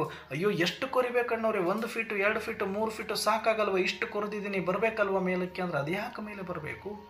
ಅದು ಎಷ್ಟು ಆಳದಲ್ಲಿದೆಯೋ ಅಲ್ಲಿಯ ತನಕ ನಾನು ಆಳವಾಗಿ ಕೊರಿಬೇಕು. ಹಾಗಂತ 10 ಕಡೆ ರಂಧ್ರ ಕೊರೆದ್ರೆ ಬರೋದಿಲ್ಲ. ಒಂದೇ ಕಡೆ ಆಳವಾಗಿ ಆಳವಾಗಿ ಆಳವಾಗಿ ಎಲ್ಲಿಯ ತನಕ ಅಂದರೆ ಅದು ಮುಟ್ಟೋ ತನಕ. ಅದು 500 ಫೀಟ್ ಆಳದಲ್ಲಿದೆಯೋ, 1000 ಫೀಟ್ ಆಳದಲ್ಲಿದೆಯೋ, 2000 ಫೀಟ್ ಆಳದಲ್ಲಿದೆಯೋ, ಅಲ್ಲಿಯವರೆಗೂ ಕೂಡ ನಾವು ನಿರಂತರ ಪರಿಶ್ರಮ ಮಾಡ್ತಾ ಮಾಡ್ತಾ ಮಾಡ್ತಾ ಮಾಡ್ತಾ ಡೆಪ್ತಲ್ಲಿ ಡೀಪಾಗಿ ಹೋಗಿ ಹೋಗಿ ಹೋಗಿ ಒಂದು ಸಲ ಟಚ್ ಮಾಡಿದ್ರೆ ಸಾಕು, ನಿಮ್ಮ ಕೆಲಸ ಮುಗೀತು. ಆಮೇಲೆ ನಿರಂತರವಾಗಿ ಆ ನೀರನ್ನು ಅನುಭವ ಮಾಡಬಹುದು. ನೀವು ಆ ನೀರಿನ ತಂಪನ್ನು ಅನುಭವ ಮಾಡ್ಬೋದು, ಆ ನೀರನ್ನು ಕುಡಿಬೋದು, ದಾಹ ತೀರಿಸ್ಕೋಬೋದು, ಎಂಜಾಯ್ ಮಾಡ್ಬೋದು, ಎಷ್ಟು ಬೇಕಾದರೂ ಬಳಸ್ಕೋಬೋದು. ಆದರೆ ಅದ್ರ ಟಚ್ ಆಗೋವರೆಗೂ ನಿಮಗೆ ದರ್ಶನನೇ ಕೊಡಲ್ಲ, ಅದ್ರ ಗಂಧ ಗಾಳಿನೂ ಗೊತ್ತಿಲ್ಲ, ಬರೀ ಪೌಡ್ರು. ಎಷ್ಟೇ ತೋಡ್ತಾ ಹೋಗಿ ನೀವು ಅದು ಟಚ್ ಆಗೋವರೆಗೂ. ಹಾಗೆ ಯೋಗ ಯೋಗ ಯೋಗ ಅಂತ ನೀವು ಎಷ್ಟೇ ಮಾಡ್ತಾ ಇದ್ರೆ ಬರೀ ಇಮ್ಯಾಜಿನರಿ ವರ್ಡಲ್ಲಿ ಇದ್ದರೆ ಇದು ಆಗೋದೇ ಇಲ್ಲ. ಸೈಲೆನ್ಸನ್ನು ಅನುಭವ ಮಾಡಲಿಕ್ಕೆ ಸೈಲೆನ್ಸಲ್ಲಿ ಹೋಗಲೇಬೇಕು. ಅದಕ್ಕೆ ದಾದಿ ಜಾನಕಿಜಿ ಅವರು ಒಂದು ಕಡೆ ಹೇಳ್ತಾ ಇದ್ರು, silence, deep silence, sweet silence ಅಂತ. ಇದೆಲ್ಲ ಅವರು ಯೋಗದ ಅನುಭವದ ಮಾತುಗಳೇ. ಇವು ನಮಗೆ ಅರ್ಥ ಆಗೋದಿಲ್ಲ ಅಷ್ಟೇ. ಯೋಗಕ್ಕೆ ನೀವು ಕೂಡಬೇಕಾದ್ರೆ ಸೈಲೆನ್ಸ್ ಆಗಬೇಕು. ಆ ಆತ್ಮದ ಯಥಾರ್ಥ ಸಂಸ್ಕಾರ ಇಮರ್ಜ್ ಆಗಬೇಕು, ಆ ಸ್ಮೃತಿ ಓಪನ್ ಆಗಬೇಕು ಅಂದರೆ ಡೀಪ್ ಸೈಲೆನ್ಸಲ್ಲಿ ಹೋಗಬೇಕು. ಯಾವಾಗ ನೀವು ಸೈಲೆನ್ಸಿಂದ ಡೀಪ್ ಸೈಲೆನ್ಸ್ ಕಡೆಗೆ ಹೋಗ್ತಾ ಹೋಗ್ತಾ ಹೋಗ್ತಾ ಹೋಗ್ತಾ ಹೋಗ್ತಾ ಈ ಅಭ್ಯಾಸ ನಿರಂತರವಾಗಿ ಮಾಡ್ತಾ ಮಾಡ್ತಾ ಮಾಡ್ತಾ ಗಂಟೆಗಳೇ ಕಳೀತಾ ಹೋದಾಗ ಒಂದು ಸಲ ಅಲ್ಲಿ ಸ್ವೀಟ್ ಬರುತ್ತೆ. ಆ ಆತ್ಮದ ನಿರಾಕಾರ ಅನುಭವದ ರುಚಿ, ಅತೀಂದ್ರಿಯ ರುಚಿ ಸ್ಟಾರ್ಟ್ ಆಯಿತು ಅನ್ಕೊಳ್ಳಿ. ವಾಹ್, ಸ್ಯಾಕ್ರಿನ್ ಅಂತ ಹೇಳ್ತಾರಲ್ಲ ಬಾಬಾ, ಅಷ್ಟು ಸ್ವೀಟ್ ಆಗಿರುತ್ತೆ. ಅಷ್ಟು ಅನುಭವ ಮಾಡ್ಬೋದು ಆತ್ಮದ ಬಗ್ಗೆ. ಇದು ಒಂದು ಸಲ ನೀವು ನಿರಾಕಾರದ ಸೈಲೆನ್ಸಲ್ಲಿ ಹೋಗಿ ಹೋಗಿ ಹೋಗಿ ಹೋಗಿ ಅಲ್ಲಿ ಸಂಕಲ್ಪ ಇಲ್ಲ, ಕರ್ಮ ಇಲ್ಲ, ಶಬ್ದ ಇಲ್ಲ, ಈ ಒಂದು ಸ್ಥೂಲ ಪ್ರಪಂಚದ ಯಾವುದೊಂದು ಸ್ಮೃತಿಯೇ ಇಲ್ಲ, ನಿಮ್ಮದೇ ಆಳವಾದ ಆತ್ಮದ ಲೋಕದಲ್ಲಿ ಇಳಿದು ಇಳಿದು ಇಳಿದು ಇಳಿದು ಇಳಿದು ಹೋಗ್ತಾ ಇದ್ದಾಗ ಬರೀ ಸೈಲೆನ್ಸಿಂದಲೇ ಅನುಭವ ಮಾಡ್ತಾ ಮಾಡ್ತಾ ಮಾಡ್ತಾ ಮಾಡ್ತಾ ಹೋದಾಗ ಒಂದು ಆತ್ಮದ ಗುಣಗಳು, ಸ್ವಭಾವಗಳು, ಶಾಂತಿ ಅನುಭವಕ್ಕೆ ಬರ್ತಾ ಹೋಗ್ತೆ. ಒಂದು ಸಲ ಆ ರುಚಿ ನೋಡಿದ ಮೇಲೆ ಮತ್ತೆ ಈ ಜಗತ್ತಿನ ಕಡೆಗೆ ಯಾವುದೊಂದು ಗಮನ ಕೊಡೋದಿಲ್ಲ. ಜಗತ್ತಿನ ಯಾವ ಆಕರ್ಷಣೆಗಳು ನಮ್ಮನ್ನು ಆಕರ್ಷಿಸುವುದಿಲ್ಲ. ಜಗತ್ತಿನಲ್ಲಿ ಯಾವ ಇಚ್ಛೆಗಳು ನಮಗೆ ಇರೋದಿಲ್ಲ. ನನಗೆ ಉಳಿದಿರೋದೊಂದು ನನ್ನ ಆತ್ಮದ ಜೊತೆ ಇರಬೇಕು, ಆತ್ಮದ ಜೊತೆ ಇರಬೇಕು, ಆತ್ಮದ ಜೊತೆ ಇರಬೇಕು, ಆತ್ಮದ ಜೊತೆ ಇರಬೇಕು. ಒಂದು ಸಲ ಆ ಟೇಸ್ಟ್ ಮಾಡಿದ್ರೆ ಜಗತ್ತಿನ ಎಲ್ಲ ನಶೆಗಳಿಗಿಂತ ದೊಡ್ಡ ನಶೆ ಆತ್ಮದ ನಶೆ, ಡಿವೈನ್ ನಶೆ. ಜಗತ್ತಿನ ಎಲ್ಲವೂ ಕೂಡ ಎಷ್ಟು ಮರೆಸುವಂತಹ ನಶಾ ವಸ್ತುಗಳಿದೆಯೋ ಇಡೀ ಜಗತ್ತನ್ನೇ ಮರೆಸಿ ತನ್ನ ಆನಂದದೊಳಗಡೆ ಅನುಭೂತಿ ಮಾಡಿಸುವಂತಹ ಅತೀಂದ್ರಿಯ ಸುಖದ ಉಯ್ಯಾಲೆಯಲ್ಲಿ ತೂಗಾಡಿಸುವಂತಹ ತಾಕತ್ತು ಆ ನಿರಾಕಾರ ಅನುಭೂತಿಗೆ ಇರುತ್ತೆ. ಹಾಗಾಗಿ ನಾವು ಅಷ್ಟು ಆ ನಿರಾಕಾರ ಅನುಭವ ಮಾಡಬೇಕು ಅಂದರೆ ಫಸ್ಟು ಸೈಲೆನ್ಸಲ್ಲಿ ಹೋಗಲೇಬೇಕು. ಅದಕ್ಕೆ ನಾನು ನಿನ್ನೆ ಹೇಳ್ತಾ ಇದ್ದೆ, ಇಷ್ಟು ದಿನ ಬಾಬಾರವ್ರ ಮಕ್ಕಳೇ 8 ಗಂಟೆ ಯೋಗ ಮಾಡಿ, 10 ಗಂಟೆ ಯೋಗ ಮಾಡಿ, ಕನಿಷ್ಠ 4 ಗಂಟೆ ಯೋಗ ಮಾಡಿ ಅಂತ ಚಾರ್ಟ್ ಕೊಡ್ತಾ ಇದ್ರು. ಇನ್ನು ಸ್ವಲ್ಪ ದಿನಗಳಲ್ಲಿ ಬಾಬಾರವರ ಡೈರೆಕ್ಷನ್ನು ಬರ್ಬೋದು, ಶ್ರೀಮತನೂ ಬರಬಹುದು ಅಂತ ನನಗನ್ನಿಸ್ತು. ದಿನಕ್ಕೆ 2 ಗಂಟೆ ಮೌನ ಇರಿ, 3 ಗಂಟೆ ಮೌನ ಇರಿ, 4 ಗಂಟೆ ಮೌನ ಇರಿ, 8 ಗಂಟೆ ಮೌನ ಇರಿ, 10 ಗಂಟೆ ಮೌನ ಇರಿ ಅಂತ ಬರುತ್ತೆ. ಯಾಕಂದ್ರೆ ಎಲ್ಲಿಯ ತನಕ ನಾವು ಶಬ್ದನೇ ನಿಲ್ಲಿಸೋದಿಲ್ವೋ, ಎಲ್ಲಿಯ ತನಕ ಸಂಕಲ್ಪನೆ ನಿಲ್ಲಿಸೋದಿಲ್ವೋ, ಅಲ್ಲಿಯ ತನಕ ಆತ್ಮದ ಪಾಠ, ಆತ್ಮದ ಅನುಭೂತಿ ಆರಂಭನೆ ಆಗೋದಿಲ್ಲ. ನೀವು ಆತ್ಮದ ಸ್ವರೂಪದಲ್ಲೇ ಬರೋದಿಲ್ಲ, ಆತ್ಮದ ಸ್ಮೃತಿಯಲ್ಲೇ ಇರೋದಿಲ್ಲ, ಆತ್ಮದ ಯೋಗ ಆರಂಭನೆ ಆಗಿಲ್ಲ ನಿಮ್ಮದು ಅಂತ. ಮೌನ ಅಂತಂದ್ರೆ ಶಬ್ದದಿಂದನೂ ಮೌನ, ಸಂಕಲ್ಪದಿಂದ ಮೌನ. ಅದಕ್ಕೆ ಅಂತರ್ಮುಖಿ ಸದಾ ಸುಖಿ. ಸಂಕಲ್ಪದಿಂದ ಮೌನ ಆಗೋದನ್ನು ಅಂತರ್ಮುಖಿಗಳಾಗೋದು ಅಂತ ಕರಿತೀವಿ, ಶಬ್ದದಿಂದ ಸೈಲೆನ್ಸ್ ಆಗಿರೋದನ್ನು ಮೌನ ಅಂತ ಕರಿತೀವಿ. ಅದಕ್ಕೆ ಇನ್ನು ಮುಂದೆ ಇದನ್ನು ಅಳವಡಿಸಿಕೊಡ್ಲಿ. ಯಾರು ನಿಮಗೆ ಡೀಪಾಗಿ ಆಳವಾದ ಆತ್ಮದ ಅನುಭವ, ಪರಮಾತ್ಮನ ಅನುಭವ, ಅತೀಂದ್ರಿಯ ಸುಖ ಅನುಭವ ಮಾಡಬೇಕು ಅಂತೀರಿ, ಅವರು ಇಷ್ಟು ಪ್ರಯತ್ನ ಮಾಡಲೇಬೇಕು. ಬ್ರಹ್ಮ ಬಾಬಾರವರು ಮಾಡಿದ್ರು, ಮಮ್ಮಾರವರು ಮಾಡಿದ್ರು, ದಾದಿಯರು ಮಾಡಿದ್ರು. ವರ್ಷಾನುವರುಷಗಟ್ಟಲೆ ಈ ಅಭ್ಯಾಸಕ್ಕಾಗಿ ಅವರು ಕೂತ್ಕೊಂಡ್ರು. ಕೂತ್ಕೊಳ್ಳದ ಹೊರತು ಇದು ಆಗೋದಿಲ್ಲ. ಇದಾಗಬೇಕು ಅಂದರೆ ನಾವಿಷ್ಟೆಲ್ಲ ಮಾಡಲೇಬೇಕು. ಅದಕ್ಕೆ ಆಳವಾಗಿ ಆಳವಾಗಿ ಆಳವಾಗಿ ಕೂತ್ಕೊಂಡು ದಿನಕ್ಕೆ ಎಷ್ಟಾಗುತ್ತೋ ಅಮೃತ ವೇಳೆಯಿಂದ ಬೆಳಗ್ಗೆ ಒಂದು 8 ಗಂಟೆ ತನಕ ಅಂದರೆ 4 ಗಂಟೆ ಮೌನ ಮಾಡಿ, ಅದರ ಜೊತೆಗೆ ಅಂತರ್ಮುಖಿ ಸಂಕಲ್ಪನೂ ಮಾಡಬೇಡಿ. ಬರೀ ಬಾಯಿಯ ಮೌನ ಅಲ್ಲ, ಸಾಕಷ್ಟು ಆಳದಲ್ಲಿ ಬರಬೇಕು. ನಾವು ಇದರಲ್ಲಿ ಬಹಳ ನಾವು ಅಂತರ್ಮುಖಿಗಳಾಗಬೇಕು. ಸಂಕಲ್ಪಗಳನ್ನು ವ್ಯರ್ಥ ಮಾಡಲೇಬಾರದು. ಡೈಲಿ ರುಟೀನ್ ಕೆಲಸ ಇರುತ್ತೆ. ಎಷ್ಟು ಒಂದೆರಡು ಮಾತು ಒಂದೆರಡು ಸಂಕಲ್ಪ ಮಾಡಬೇಕು. ನಿಮ್ಮ ಸೇವೆಯನ್ನು ಮಾಡ್ಕೊಂಡು ಹೋಗ್ತಾ ಇರಿ. ಆದರೆ ಎಷ್ಟು ಯಾರು ಮೌನ ಮಾಡುತ್ತಾರೆ, ಯಾರು ಸೈಲೆನ್ಸಲ್ಲಿ ಇರ್ತಾರೆ, ಯಾರು ಅಂತರ್ಮುಖಿಯಾಗಿರ್ತಾರೆ, ಯಾರ ಸಂಕಲ್ಪಗಳನ್ನು ಬಹಳ ಕಡಿಮೆ ಮಾಡ್ತಾರೆ, ಅವರು ಮಾತ್ರ ಡೀಪ್ ಸೈಲೆನ್ಸಲ್ಲಿ ಹೋಗಿ ಆತ್ಮದ ಅನುಭೂತಿಯನ್ನು ಮಾಡಲಿಕ್ಕೆ ಸಾಧ್ಯ. ಬಿಟ್ಟರೆ ಬೇರೆ ಎಷ್ಟೇ ವರ್ಷ ನೀವು ಎಷ್ಟೇ ತಪಸ್ಸು ಎಷ್ಟೇ ನೀವು ಗಂಟೆಗಳ ಕಾಲ ನೀವು ಅದಕ್ಕಾಗಿ ಯೋಗ ಮಾಡಿದರೂ ಕೂಡ ನೀವು ನಿಜವಾದ ವಿಧಿಯನ್ನು ಫಾಲೋ ಮಾಡಲಿಲ್ಲ ಅಂದರೆ ನಿಮಗೆ ಅನುಭೂತಿ ಆಗಲಿಕ್ಕೆ ಸಾಧ್ಯನೇ ಇರೋದಿಲ್ಲ. ಹಾಗಾಗಿ ದಯವಿಟ್ಟು ಎಲ್ಲರೂ ಕೂಡ ಇನ್ನು ಮುಂದೆ ಎಷ್ಟು ಸಾಧ್ಯ ಅಷ್ಟು ಮೌನ ಮಾಡೋಣ, ಸಂಕಲ್ಪದಿಂದ ಅತೀತ ಆಗೋಣ. ಈ ಆತ್ಮದ ಆಳವಾದ ಸ್ಮೃತಿಯಲ್ಲಿ ಬಂದು ಮೊದಲು ನಿರಾಕಾರಿಗಳಾಗುವ ಪ್ರಯತ್ನ ಪಟ್ಟು ಆಮೇಲೆ ನೋಡಿ ನಿಮಗೆ ಎಷ್ಟು ಸುಂದರವಾದ ಅನುಭವ ಆಗ್ತಾ ಹೋಗುತ್ತೆ, ಎಷ್ಟು ಅತೀಂದ್ರಿಯ ಸುಖ ನಿಮಗೆ ಸಿಗ್ತಾ ಹೋಗುತ್ತೆ. ಪರಮಾತ್ಮನ ಪರಮಾನಂದದ ಅನುಭವ ಮಾಡ್ತಾ ಹೋಗ್ತೀರಿ. ಆಮೇಲೆ ನೀವು ಬೇಕು ಅಂದರೂ ಸಂಕಲ್ಪ ಮಾಡಲ್ಲ, ಬೇಕು ಅಂದರೂ ಮಾತಾಡಲ್ಲ, ಬೇಕು ಅಂದರೂ ಕೂಡ ನೀವು ಇಚ್ಛೆ ಮಾಡೋದಿಲ್ಲ. ಆವಾಗ ಇಚ್ಛೆ ಮಾತ್ರ ಅವಿದ್ಯಾನೂ ಆಗ್ತೀರಿ. ಆವಾಗ ನೀವು ಎಲ್ಲ ಅತೀಂದ್ರಿಯ ಸುಖದ ಅನುಭೂತಿಯನ್ನು ಹೊಂದಿರುತ್ತೀರಿ. ಅದನ್ನೇ ಶಕ್ತಿಶಾಲಿ ಯಾದಂತ ಕರೀತಾರೆ. ಈ ಥರ ಒಂದು ಸ್ಮೃತಿಯಲ್ಲಿ ನಮಗೆ ಇಷ್ಟೆಲ್ಲ ಅನುಭೂತಿಯನ್ನು ಮಾಡಿಸಬೇಕು ಅಂದರೆ ಇದಕ್ಕಿಷ್ಟು ಸುದೀರ್ಘವಾದ ತಯಾರಿಯನ್ನು ಇಟ್ಕೊಳ್ಬೇಕಾಗತ್ತೆ. ನಾವು ಈ ಸುದೀರ್ಘವಾದ ತಯಾರಿ ಆದಾಗ ನಾವು ಮೊದಲು ಸೈಲೆನ್ಸ್ ಅಳವಡಿಸಿಕೊಳ್ಳಿ, ಡೀಪ್ ಸೈಲೆನ್ಸ್ ಅಳವಡಿಸಿಕೊಳ್ಳಿ. ಆಮೇಲೆ ಸ್ವೀಟ್ ಸೈಲೆನ್ಸ್ ಸಿಕ್ಕೇ ಸಿಗುತ್ತೆ. ಎಷ್ಟೇ ಕಾರ್ಯದಲ್ಲಿ ಇದ್ದಾಗಲೂ ಕೂಡ 1 ಗಂಟೆ 2 ಗಂಟೆ ಕೂತ್ಕೊಂಡು ಯೋಗ ಮಾಡುವಾಗಷ್ಟೇ ಇದನ್ನು ಅಪ್ಲೈ ಮಾಡಿದರೆ ಆಗೋದಿಲ್ಲ. ನೀವು ಬೆಳಗ್ಗೆ ಎದ್ದಾಗಿನಿಂದ ರಾತ್ರಿ ಮಲಗುವವರೆಗೂ ಎಷ್ಟೇ ಉದ್ಯೋಗ ವ್ಯಾಪಾರ ಸೇವೆಯಲ್ಲಿ ಬ್ಯುಸಿ ಇದ್ದರೂ ಕೂಡ ಸಾಧ್ಯವಾದಷ್ಟು ಮೌನ ಮತ್ತು ಅಂತರ್ಮುಖತೆಯನ್ನು ಕಾಪಾಡಿಕೊಂಡು ನೀವು ಒಂದು ಸ್ವಲ್ಪ ಯೋಗ ಮಾಡಿದರೂ ಕೂಡ ಬಹಳ ಕಡಿಮೆ ಸಮಯದಲ್ಲಿ ಒಳ್ಳೆಯ ಅನುಭೂತಿ ಮಾಡಲಿಕ್ಕೆ ಸಾಧ್ಯ ಆಗುತ್ತೆ. ಆದರೆ ಆರಂಭದಲ್ಲಿ ಅಷ್ಟು ಸಾಕಾಗಲ್ಲ. 2 ಗಂಟೆ 3 ಗಂಟೆ 4 ಗಂಟೆ ಕೂತ್ಕೊಳ್ಬೇಕಾಗತ್ತೆ. ಕೂತು ಕೂತು ಕೂತು ಕೂತು ಅಭ್ಯಾಸ ಆದ ಮೇಲೆ ನೀವು ಆಟ ಆಡ್ಕೊಂಡು ಯೋಗ ಮಾಡ್ತೀರಿ. ನೀವು ಏನೇ ಕರ್ಮ ಮಾಡಿದ್ರೂ ಅವಾಗ ಹೇಳಲಾಗುತ್ತೆ ನಮಗೆ ಕರ್ಮಣ ಯೋಗಿ ಅಂತ. ಅದಕ್ಕೆ ನಾವು ಕರ್ಮ ಮಾಡ್ತಾನೋ ಯೋಗ ಮಾಡ್ಬೋದು, ಮಾತಾಡ್ತಾನೋ ಯೋಗ ಮಾಡ್ಬೋದು, ನಡೆದಾಡ್ತಾನೋ ಯೋಗ ಮಾಡ್ಬೋದು. ಅದನ್ನು ಶಕ್ತಿಶಾಲಿ ಯಾದಂತ ಹೇಳ್ತಾರೆ. ಒಂದು ಸಲ ಆ ಟೇಸ್ಟ್ ಸಿಗೋ ತನಕ ನಾವು ಆಳವಾದ ಅಭ್ಯಾಸ ಆಳವಾದ ಸೈಲೆನ್ಸಲ್ಲಿ ಹೋಗಬೇಕು. ಅದಾದಮೇಲೆ ನೀವು ಮಾಡಬೇಕಾಗಿಲ್ಲ, ಎಲ್ಲವೂ ತಾನಾಗೆ ಸೈಲೆನ್ಸ್ ಆಗುತ್ತೆ. ಹೇಗೆ ಗುಲ್ಜಾರ್ ದಾದೀಜಿಯವರನ್ನು ನೋಡಿ ಎಷ್ಟು ಗಂಭೀರವಾಗಿರ್ತಾ ಇದ್ರು, ಎಷ್ಟು ಅಂತರ್ಮುಖಿಗಳಾಗಿರ್ತಾ ಇದ್ರು. ಅಂತರ್ಮುಖಿ ಸದಾ ಸುಖಿ. ಒಳಗಡೆ ಆ ಸುಖದ ಅನುಭೂತಿಯಲ್ಲಿ ಇದ್ದಾಗ ಅವರು ಯಾಕೆ ಹೊರಗಡೆ ಬರಲಿಕ್ಕೆ ಪ್ರಯತ್ನ ಮಾಡಲಿಕ್ಕೆ ಹೋಗ್ತಾರೆ? ಅದಕ್ಕೆ ನಾವು ಕೂಡ ಈ ಒಂದು ಅಭ್ಯಾಸವನ್ನು ಮಾಡಿ ಶಕ್ತಿಶಾಲಿ ನೆನಪಿನ ಮುಖಾಂತರ ನಾವು 1 ಸೆಕೆಂಡಿನಲ್ಲಿ ಪದುಮಾಪದಂ ಭಾಗ್ಯಶಾಲಿಗಳಾಗೋಣ ಅಂತ ಹೇಳ್ತಾ ಇವತ್ತಿನ ಚಿಂತನೆಯನ್ನು ಮುಕ್ತಾಯ ಮಾಡ್ತಾ ಇದ್ದೀನಿ. ಅಚ್ಚಾ, ಓಂ ಶಾಂತಿ.